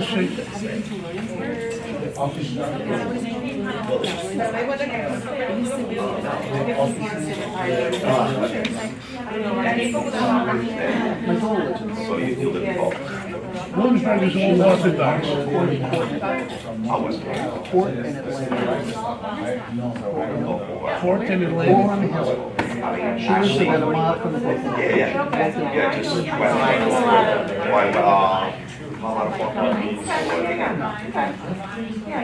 You from Williamsburg? I was there. You were there? It's still there? You know what else is in Williamsburg? Peter Luger's. Who's that? You've never been to Peter Luger's? It's a very renowned steakhouse. It's been there for over 100 years. How long were you living in Williamsburg? No, I never lived there, I just visited. Oh, just it's very, very orthodox. I'm saying not anymore, I mean, how? What do you mean not anymore? I mean, yes, but What are it's you not. kidding me? I'm talking about rentals too. No. They make up the majority of the neighborhood. And the last time I was there, You're now the hipsters. You think it's a city? only certain parts, only certain parts. No, that's a misconception. I mean, New York City. I can count how many times We have a very large Hispanic community that's still there. When they graduated, That is correct. when you graduated from college, Williamsburg complies with not only private houses, 20 feet of but snow public everywhere. housing. There's a large section of public housing.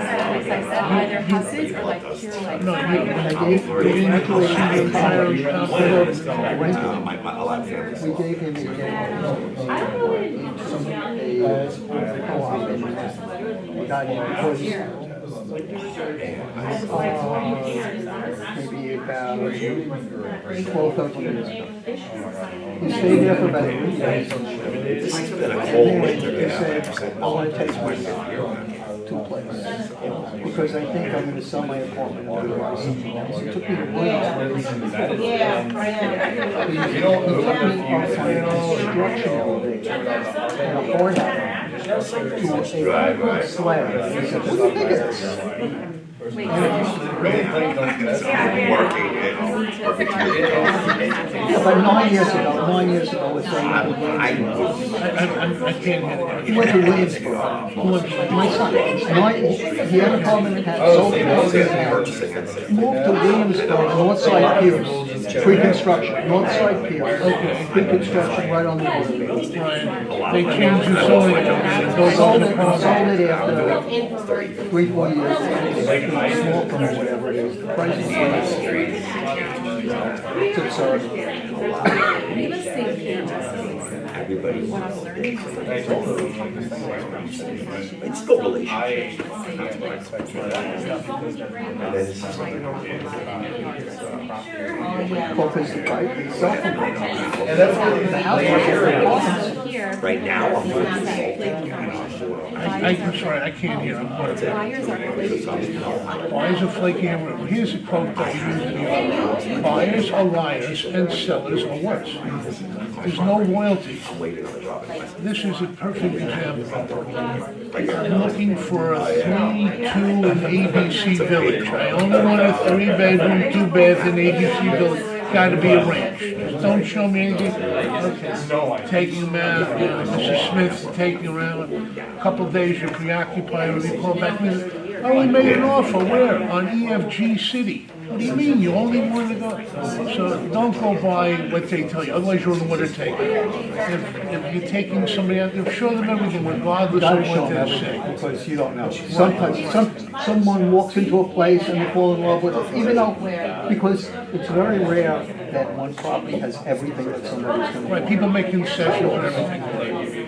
And you're gonna learn, so if you're successful, you're gonna get beat up like everybody else. And you're gonna learn. And the mistakes that you make are going to be those that corrects it for the next time, like everybody else. You never know. What I will suggest. You never know what I will what's gonna sell. You never know when you're gonna get lucky, when you're gonna get unlucky. This is what I will suggest. Like, let me ask you, sure enough. And work on a team effort. Because that's, you know, okay, you're giving up half the pie, and you're gaining more than half the pie. Because you're working in unison with somebody, and a team effort is like this. Wherever you go to, you can be sweet to this, whatever, not everybody is going to, you know, convey their liking to you, whatever. So you play good cop, bad cop with this one, so even though the person you're with doesn't, you're working with this one, it's a team effort. I'm sorry? You had in New York, you had a partner? Yeah, well, actually, I had my own brokerage, so it's, you know, telling you from my years of expertise and whatnot. You have to be careful who you choose as your partners. I'm sorry? You have to be Right, next choosy guy. with who you're. Excuse the language, real estate is a big whore business. Big whore business, and the biggest whore business, as disgusting as that sounds. It really is. People do have integrity, people are, you know, this whatever. But it's all about this, you're taking food out of their lunch. You're going out, it really is the mentality. Nobody will, if they have a support system here, utilize it. Nobody's gonna help. You're taking revenue away, you know what I'm saying? It's a different world, you'll get to hang on. Yeah. I mean, I'm used to real estate in Canada. It's a different world. So I'm also just. What's she doing? She was used to real estate in Canada. 7 Up, Canada Dry. Yeah. No, I was right. I grew up in I started, brand, this, that. You could get into a time capsule. I bought and I sold, I did plenty of buying. I bought and I sold and I made an extra dollars. And that's it, but it's still disgusting. I did real estate in the early I '80s. think the pricing is so I did it. So I did the real estate in the early '80s. I was the only one going to bed, so I remember arguing with which is, My wife's really not late. The houses at best, maybe 150. Beautiful, beautiful houses. And to this day, it still goes block by block. If you live on a beautiful block over here, it's everywhere. I can live on a good fucking, it's much bigger than a with great But even a project, I was in the village, not exactly, a project. I had a block right now. On East 20th Street, you're gonna be living on a good block. I gave full disclosure for that. And next block is, once again, there's a project with Now they're building up buildings, a few in front of me, superstructure, they put up an exclusive building, and they come to an agreement that 10% of the housing is going to be for unlimited. So they have a separate door, you have a side door, you can't go into it, hey, people are paying $4 million for 1,200 square feet, and you're getting in for like, 350 What they people. have to do is, this one is the one where we disagree. Have separate elevators, this is for the windows, and this is for the doors. I agree with you. Some of the stuff you wonder like, wow. I'm concerned about this in a business, I'm concerned this in the past tense. That's all my concern. It's not. I don't know if he's Okay, making back it to more it. I don't know if he's making it more complicated. Has everybody signed? It's not easy.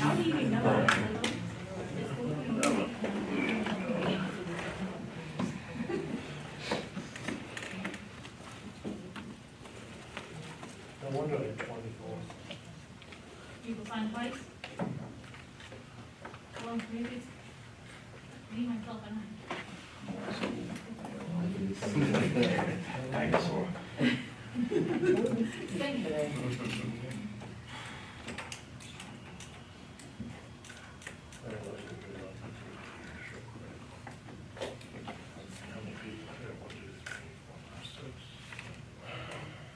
Be here,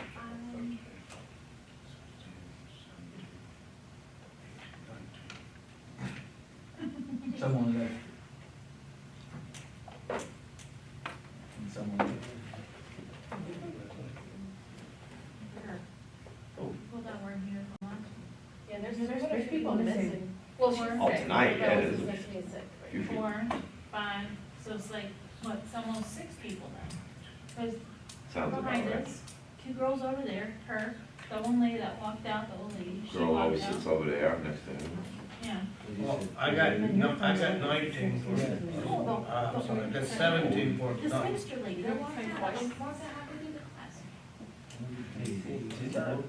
She's not old. She's not here. She's She young. walked out during the class, halfway through the class. Oh, the two girls that always sit over there. Her age is older.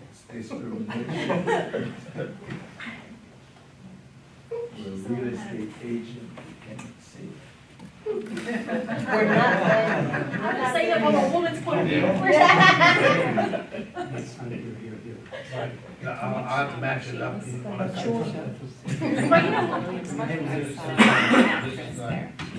not- Yeah, that's- yeah. I'll work. Okay, Back to the ball. let's go back to the, chart.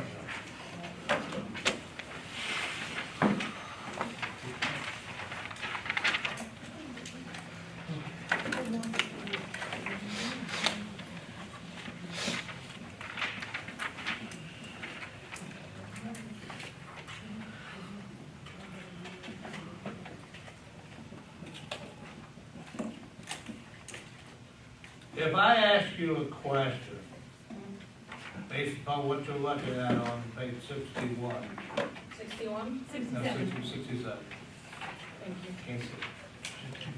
Yeah, 67. If I said which of the following are one of the duties of a transaction broker except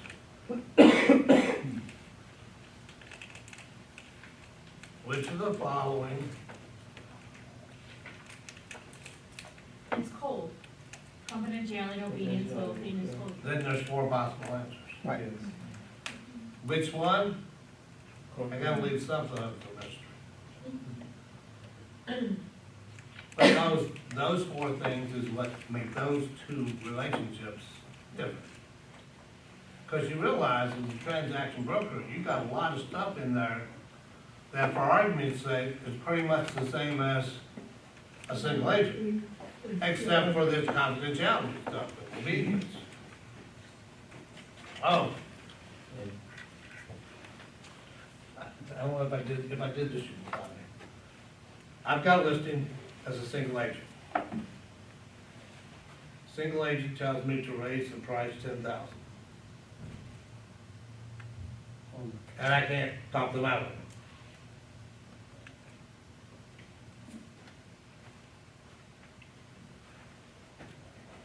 What are my options at that point?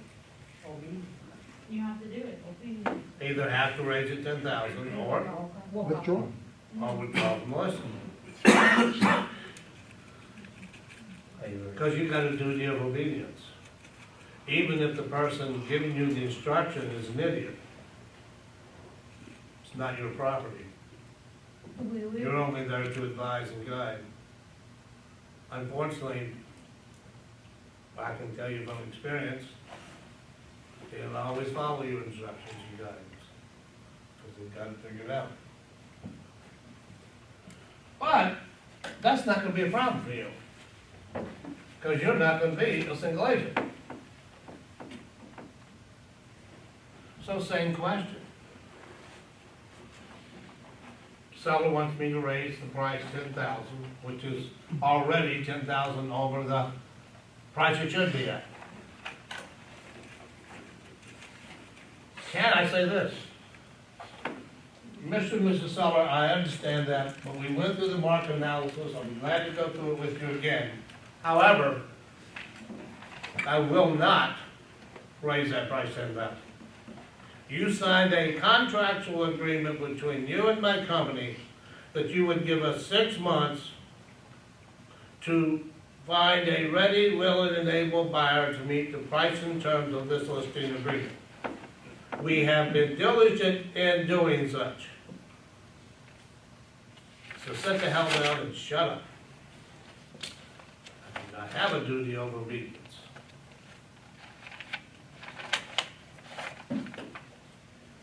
And then they want to terminate the listing. That's why I wouldn't have said that. You can't until my broker okays it. And it's gonna cost you anywhere from 1,000 to 2,500, depending on which office you're with. And the broker is under no obligation to terminate the listing anyhow. Because in the early termination clause, it says the broker may. It doesn't say the broker shall. And you will never allow an attorney to change those two words.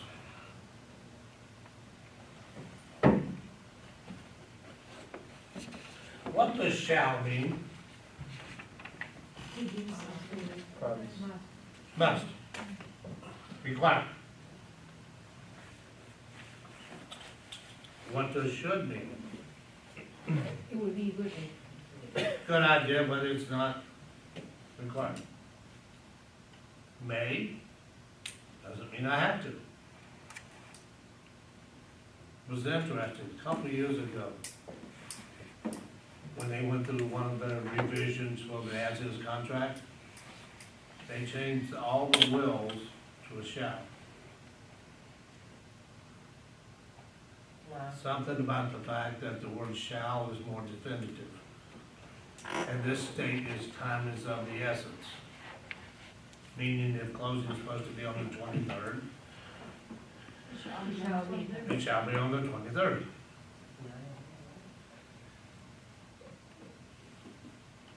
If you don't adhere to that, you will breach the contract.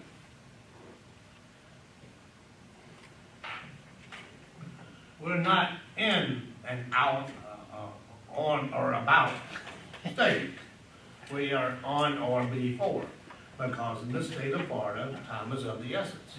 Which means that if you establish a date, when that date comes, if you haven't done what you're supposed to and you still want to stay in this, it's called an extension. And that could be for a lot of different things. And it can be done by both parties. Yes. Yeah, it can come to either direction. I try to write contracts, or help people write contracts, trying to lessen the likelihood of the necessity to have an extension, for whatever the reason may be. Every extension or request for extension is an opportunity for the other side to say, what? No. You agree to this. You stick to this. Of course, that's also where our abilities come in to help work that out, which is for another time and day.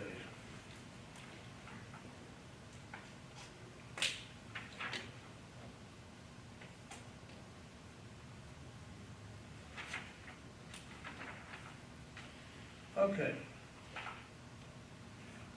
Let's go to page 71.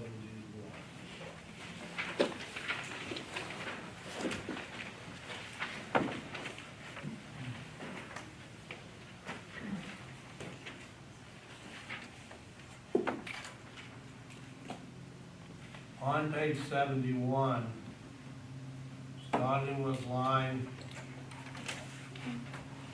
3,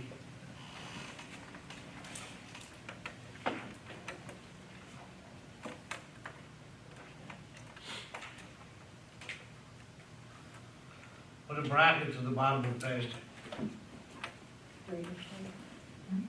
Starting with line 3 on 71, to the bottom of the page.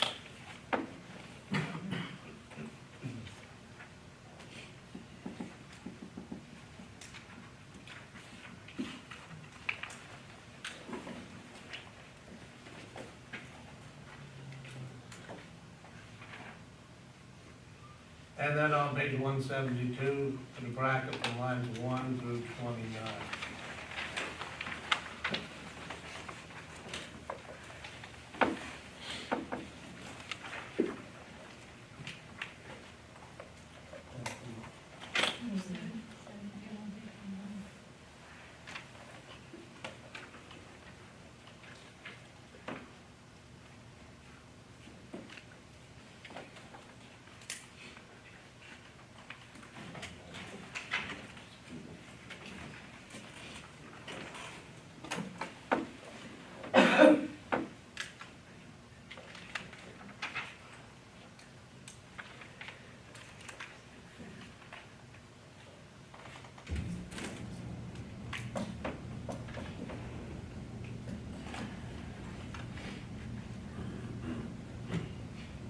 I'm looking for this.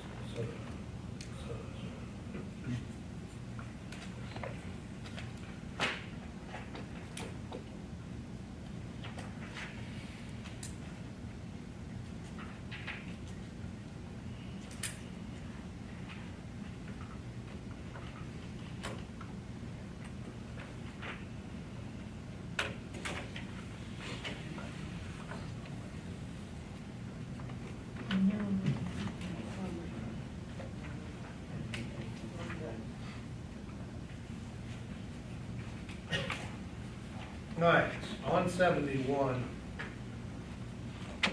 we've already talked about this in pretty much detail.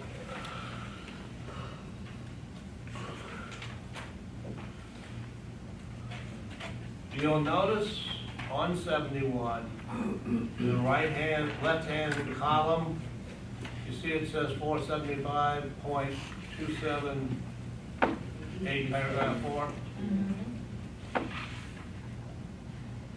Guess what you'd find there? What you're looking at on this page. You'll notice at the very bottom of the page, let's put a bracket, or, well, you know what, let's just highlight it. No, not a question, but worth highlighting. Starting with line 18.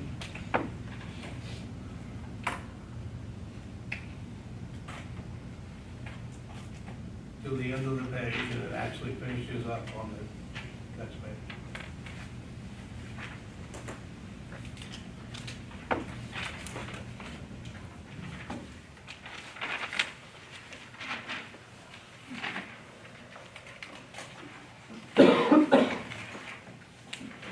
I'm sorry, down. On 71, you said headline and then go to 72 and. Starting with line 18 on 71. There's 3 lines. The last line is giving you a definition of transaction broker. But the first line on the next page is the end of the definition. I don't know that. We've gone over it 8,000 times.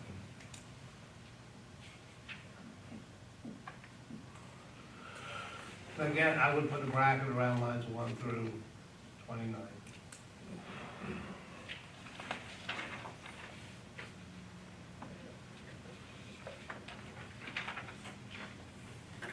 The number of highlighted things as far as the question is not representative of the importance of this paragraph, of this chapter.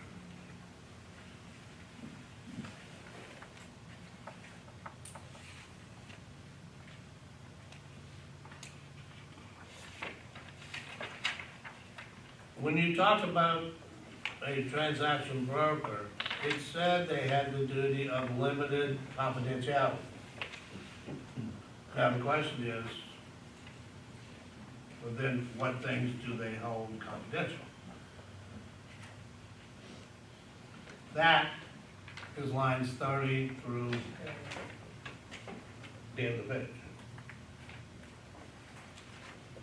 It says there that the seller will accept a price less than the asking or listed price.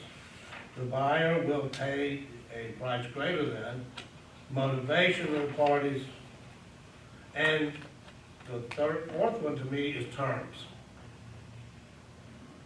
And then it says any other information they deem confidential. So if I'm a transaction broker, and the selling agent comes in with the buyer, and asks me, why is the seller selling? And I said, well, unfortunately, one of the family members up north died who ran the business, and so they're selling to go back and help the bank. That would be a violation. Yeah. Unless the seller had instructed me that it was okay to say that. Does it have to be written?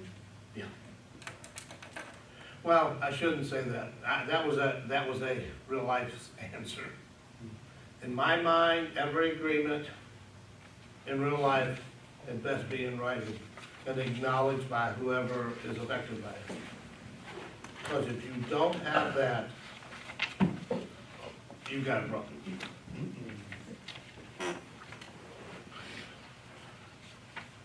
This is a business where you don't do things verbally. I don't care how simple or basic it may seem. Because anything you say or do should have done and should have done can and will be held against you.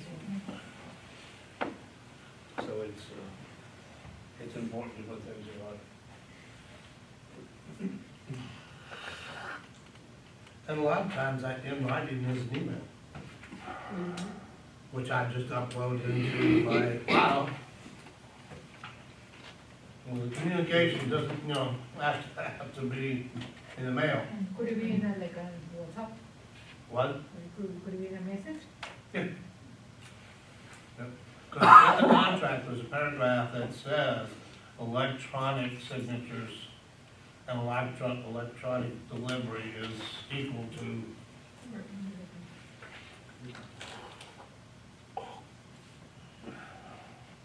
So if you think about it, I can see why I'd be able to work with both the buyer and the seller because of the things I have to hold confidential. I mean, to me, those are the three major things as far as the relationship between the buyer and the seller. Because if I tell the buyer, well, the seller's bottom line is, and the seller hasn't authorized me to do that, now I'm treating them unfairly. If the seller says, if they ask what my bottom line is, tell them it's 150, I won't go below it. Now, I would still say, is that what you want me to say?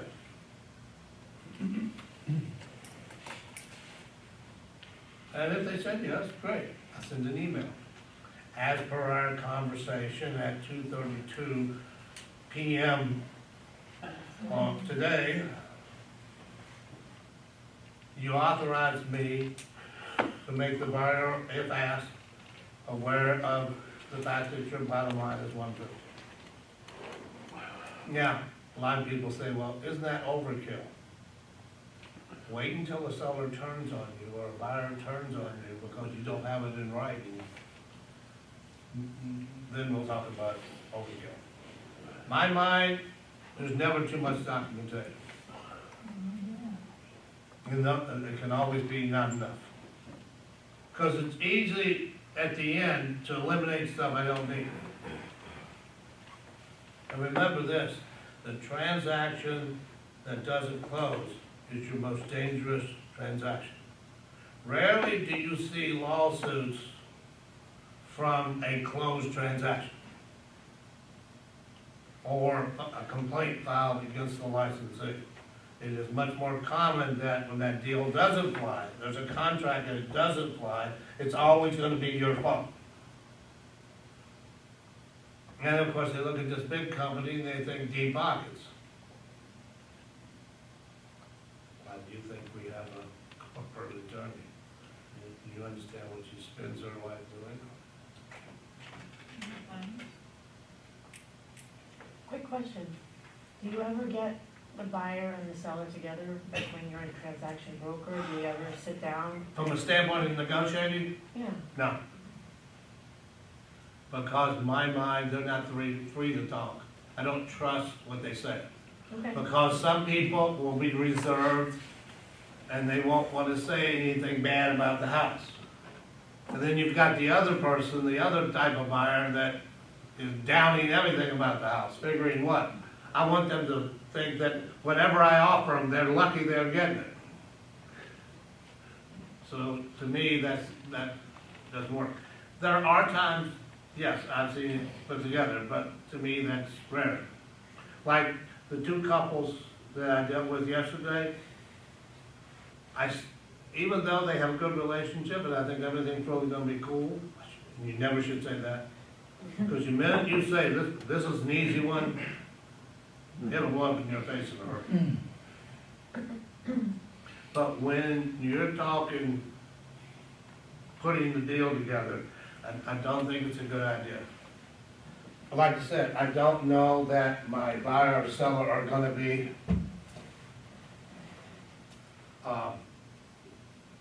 open and really say what they feel. Maybe in non-residential might be more common.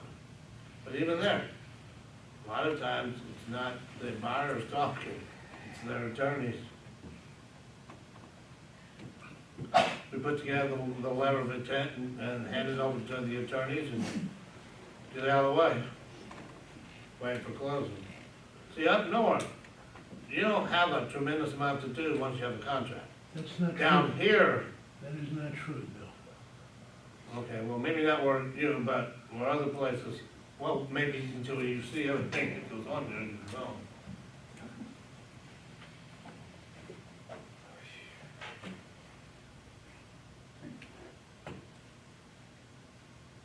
Top of page 74.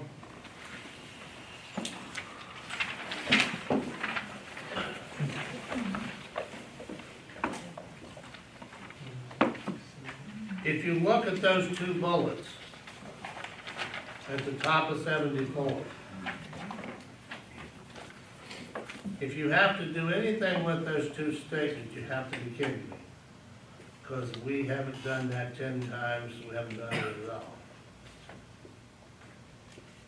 If I'm a transaction broker, I can work with both parties. If I'm a single agent, the only way I can work with both parties is to transition to transaction broker.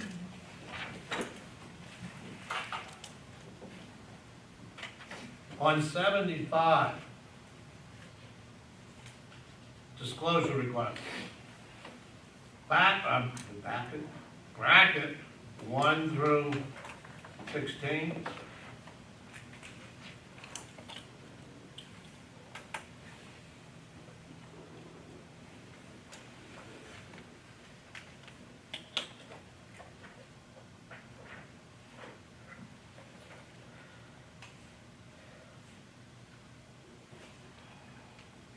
We've already sort of talked about this.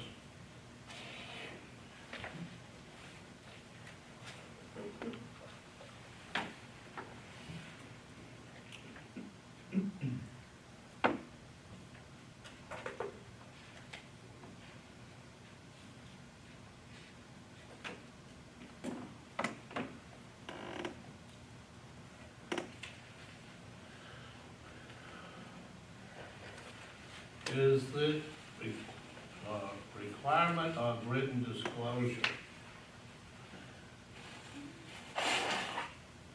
for all transactions.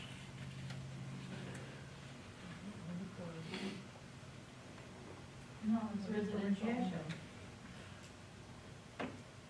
I am a single agent. I'm gonna take a potential tenant out to show them rental units. Do I have to make written disclosure that I'm a single agent prior to showing them those properties?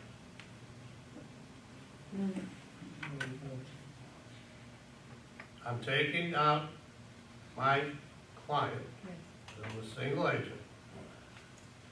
Prior to showing them those rentals, do I have to give written disclosure of my single agency relationship? Yes, you do.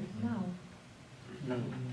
Because it's not a How sale. many of you say you have to make the disclosure before you show them the property?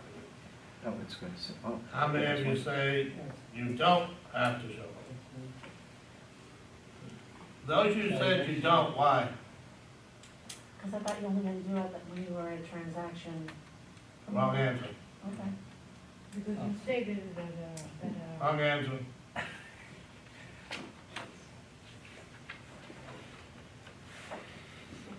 What's the word after residential? Sale. Because it's rental? I wasn't doing a sale, I was doing a rental. So because it's a rental? I guess that little word sale just got a sail over your head. That says it's wrong kind of sale.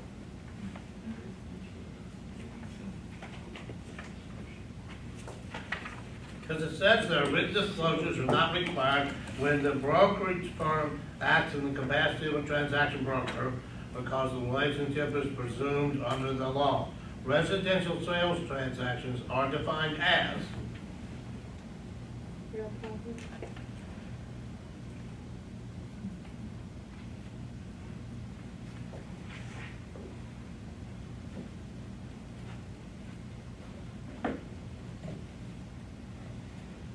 have you shown, no you haven't because I couldn't get in.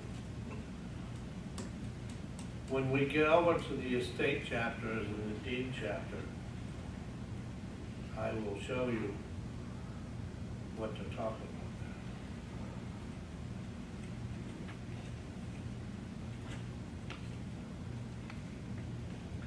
Four units or less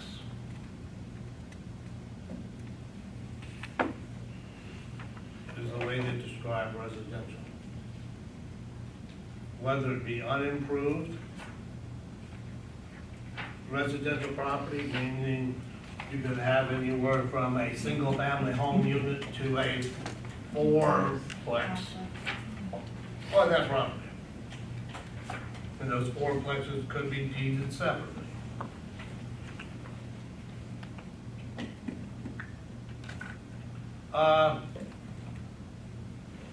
I just took a listing on a small farm. Has some goats, has some horses, a couple other rare looking animals.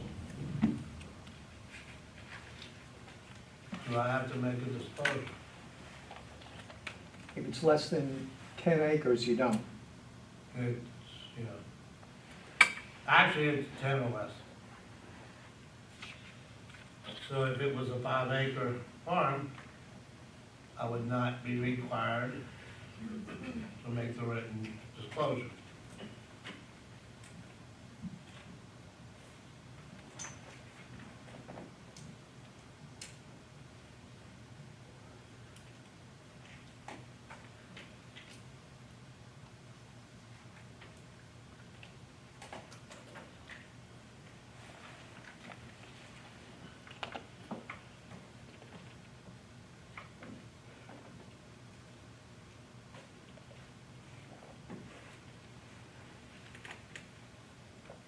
The last sentence on 15 and 16 should be highlighted.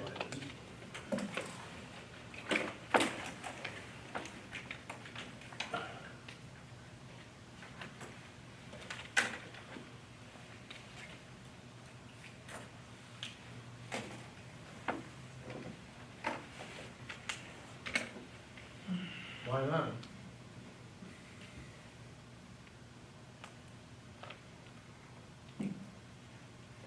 Why are those two things not required to have disclosure?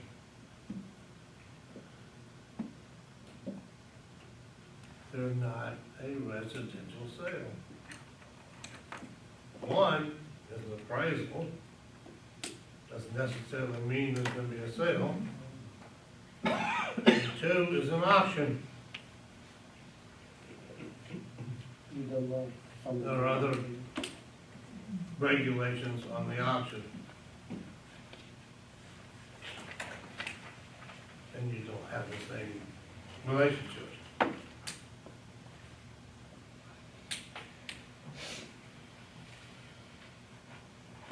So this is, lines 15 and 16 are highlighted, this means. This one is actually a question of this. So just go find the answer that says auction or appraisal and market. Or whatever you want.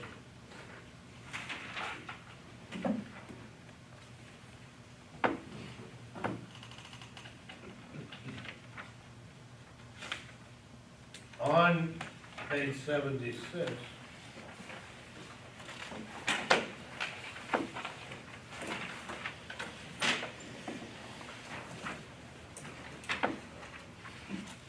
I basically wanted to point out, we talked about it, but it's kind of black and white here.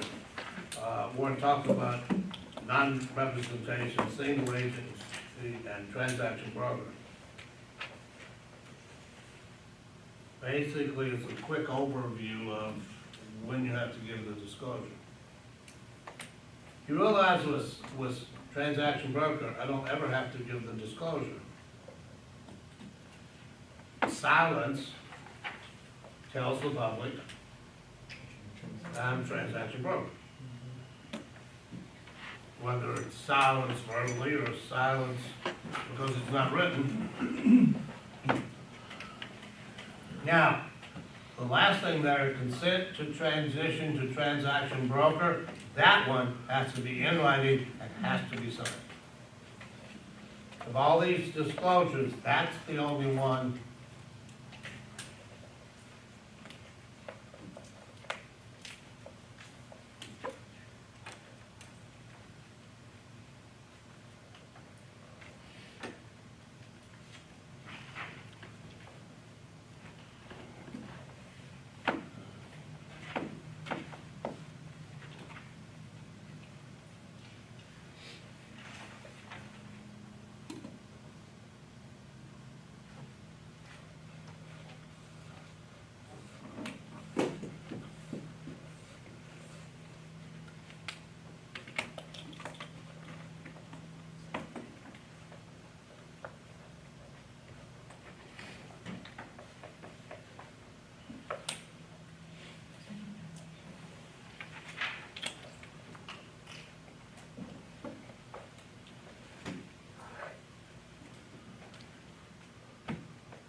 You'll notice on 77, you got the no brokerage relationship notice, and you also have the single agent.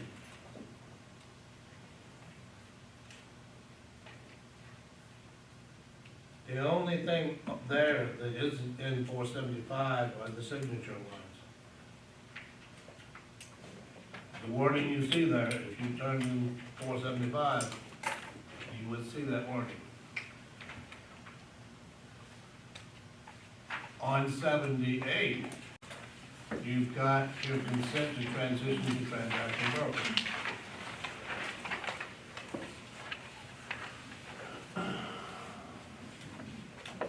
What this in reality is, it's a disclosure of the duties of a transaction broker. Because what's normally happening here is that seller or buyer is going from single agent to transaction broker. So the law wants to make sure that they understand that they're transitioning and what the duties now are of that agent, because they're different now.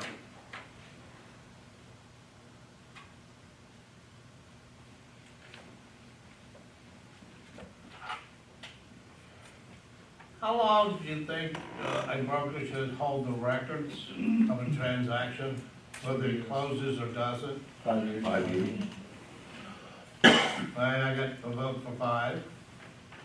Anybody else? 2 years. 2 years, okay. IRS is 7. If they ask you in here, anywhere, how long you have to keep the records, and you have no idea what to answer, answer 5. Bottom of 78. Put a bracket around lines 1 through 10.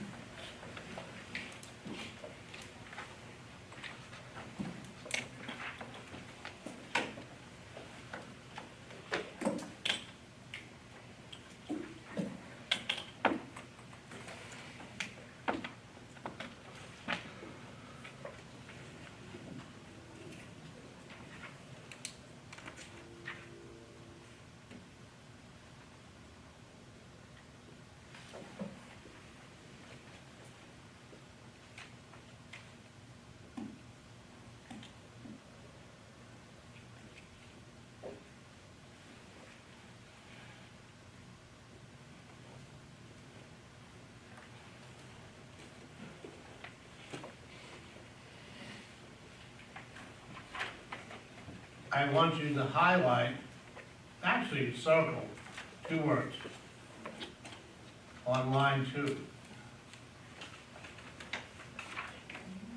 What 2 words? 5 years. 5 years. 5 years.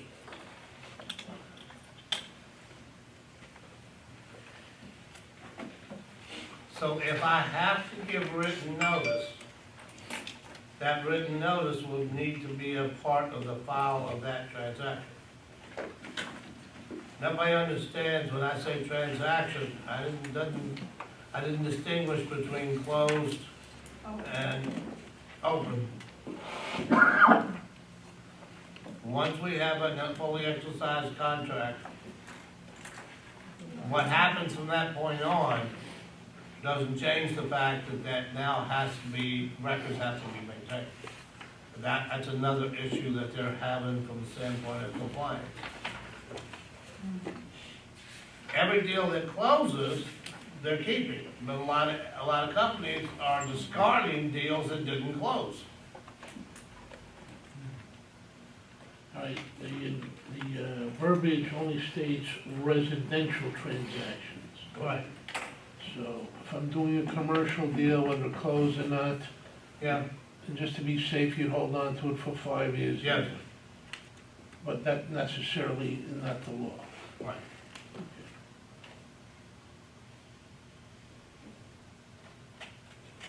Because if something did go wrong, and they came after you, and I've destroyed the file, there's all my proof. That's my thought process, yeah. Technically, no, I don't have to. Now, I'm not looking- residential. I'm thinking of a trick question on the test. It would say, how long do you own? Trick would be commercial versus residential, and that's called reading comprehension. Right. There are no tricks on the test. Zero.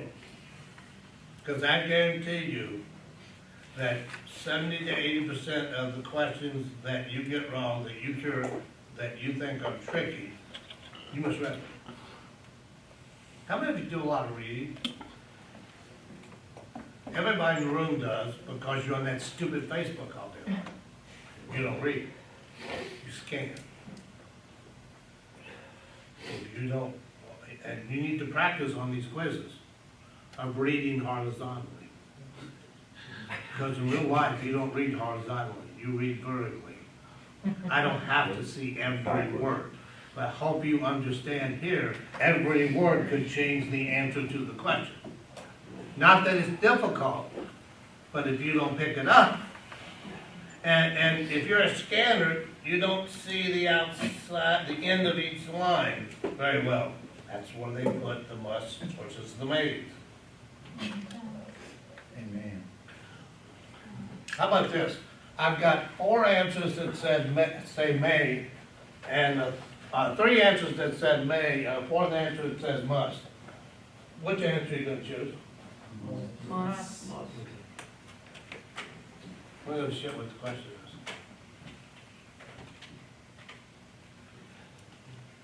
Because I have to prepare you for brain turns off. Still have to get past this. How many questions are you gonna leave blank? All right, moving along.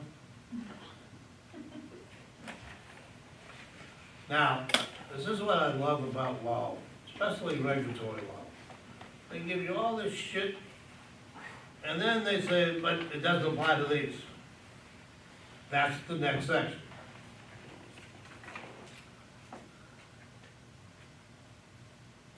There are 6 scenarios or situations that don't create a brokerage relationship.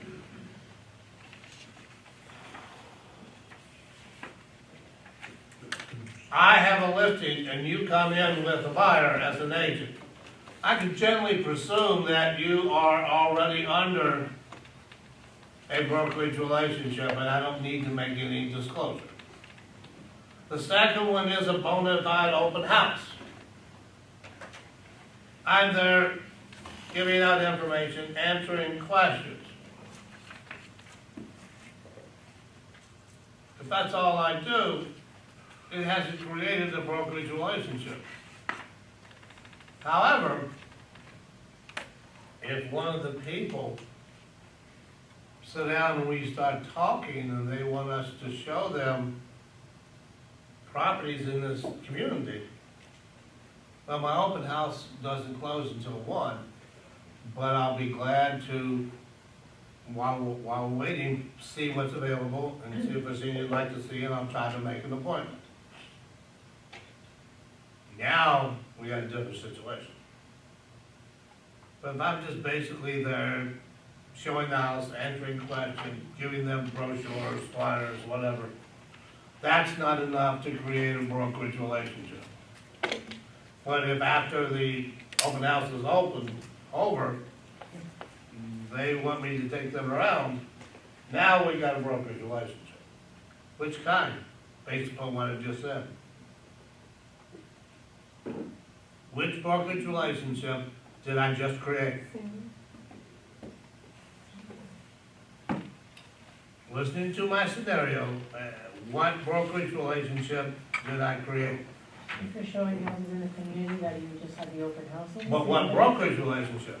Single agent, single agent. It's either single agent, transaction broker, or no brokerage relationship. Which one is it?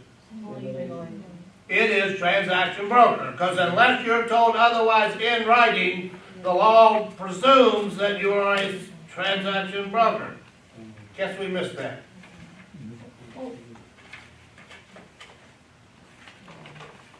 See, the brokerage relationship in that scenario was automatically created because she's a show property. Or she could have had them to sign a buyer brokerage agreement before she would take them out and show them property.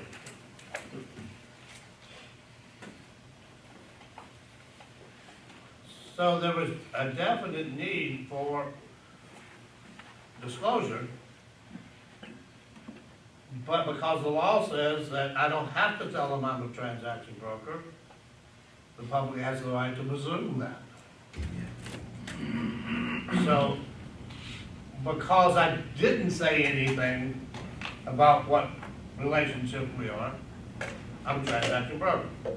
Not that, like I said, 90% of the people really give two hoots.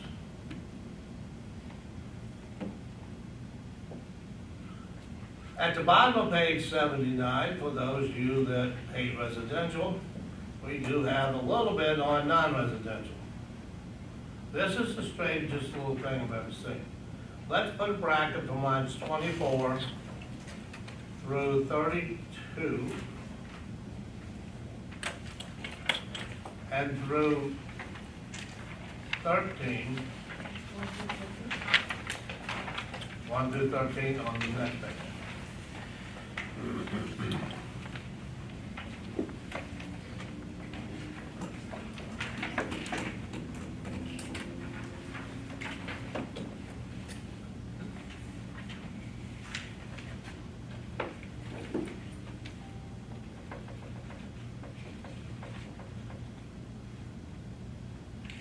Everybody look at me.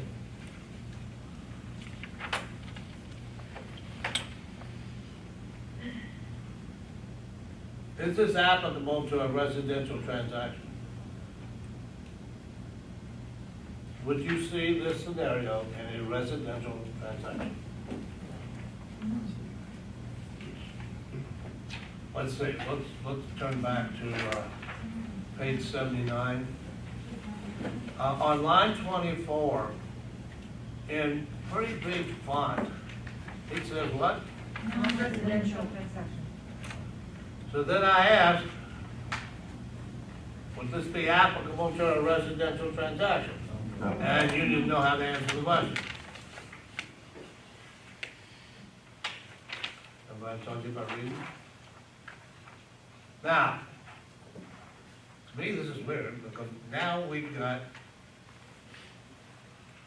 single agency on both sides, which means technically, by our definition, that's dual agency. This is designed, and those are specifics. Number one is non-residential. Number two, they have to have assets that exceed $1 million, like that's big whoopee. If you deal with investors, it's $1 million is down payment.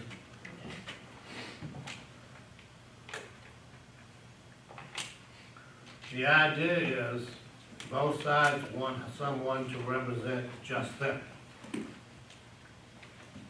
The broker basically steps back out of that. Because if the broker stays in it, they can't do it.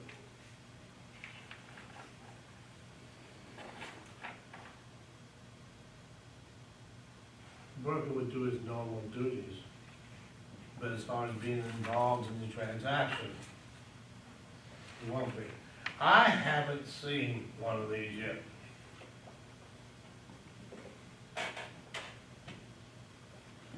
I try throughout the years, when I get stuff like this, to try to get a better understanding for, not so much for, I understand what it says, I understand what it means.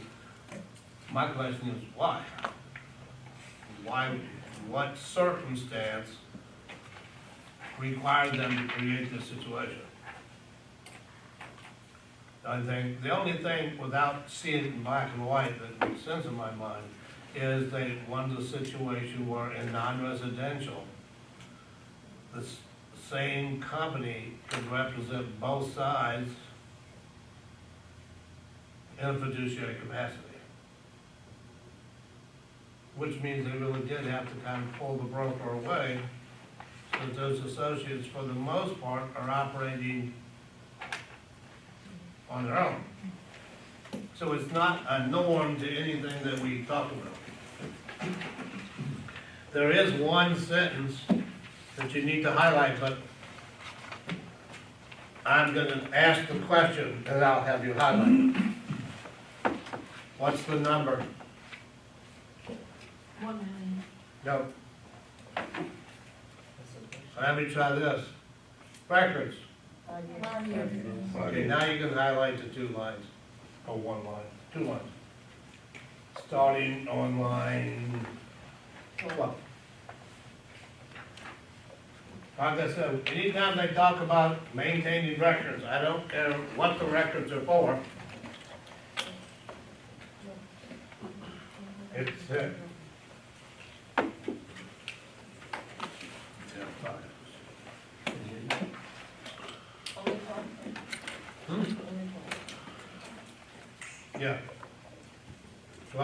12 and 13.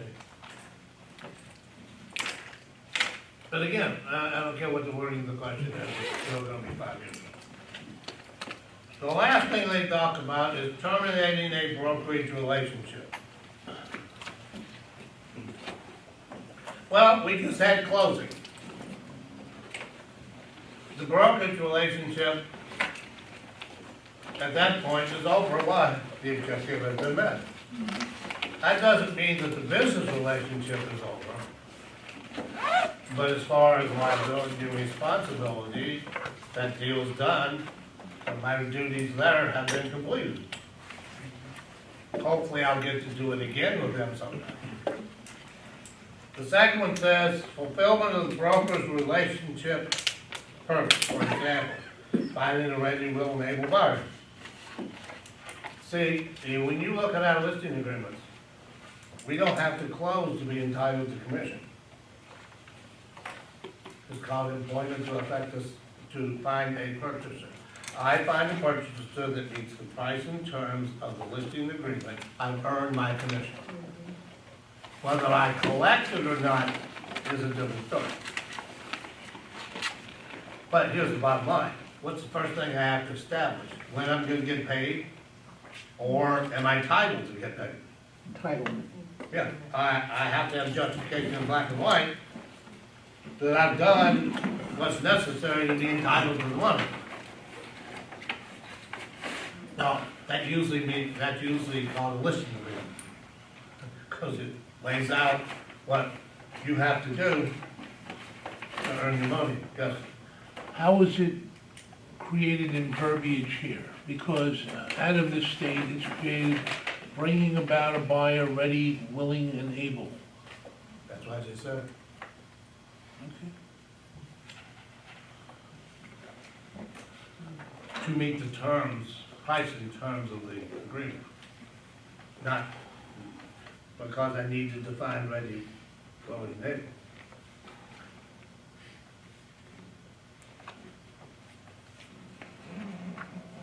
The next one says mutual agreement to terminate. Well, that makes sense.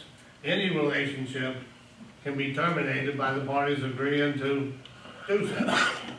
The next one says that the broker renounces the single agency relationship.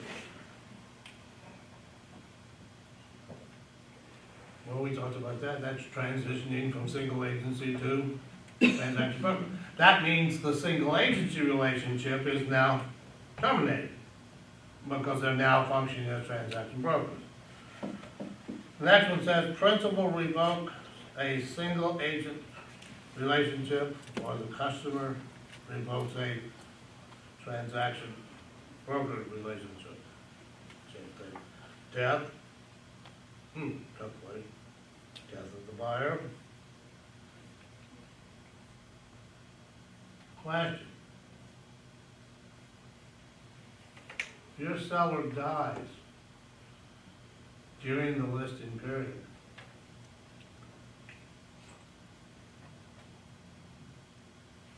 Has that terminated the listing agreement?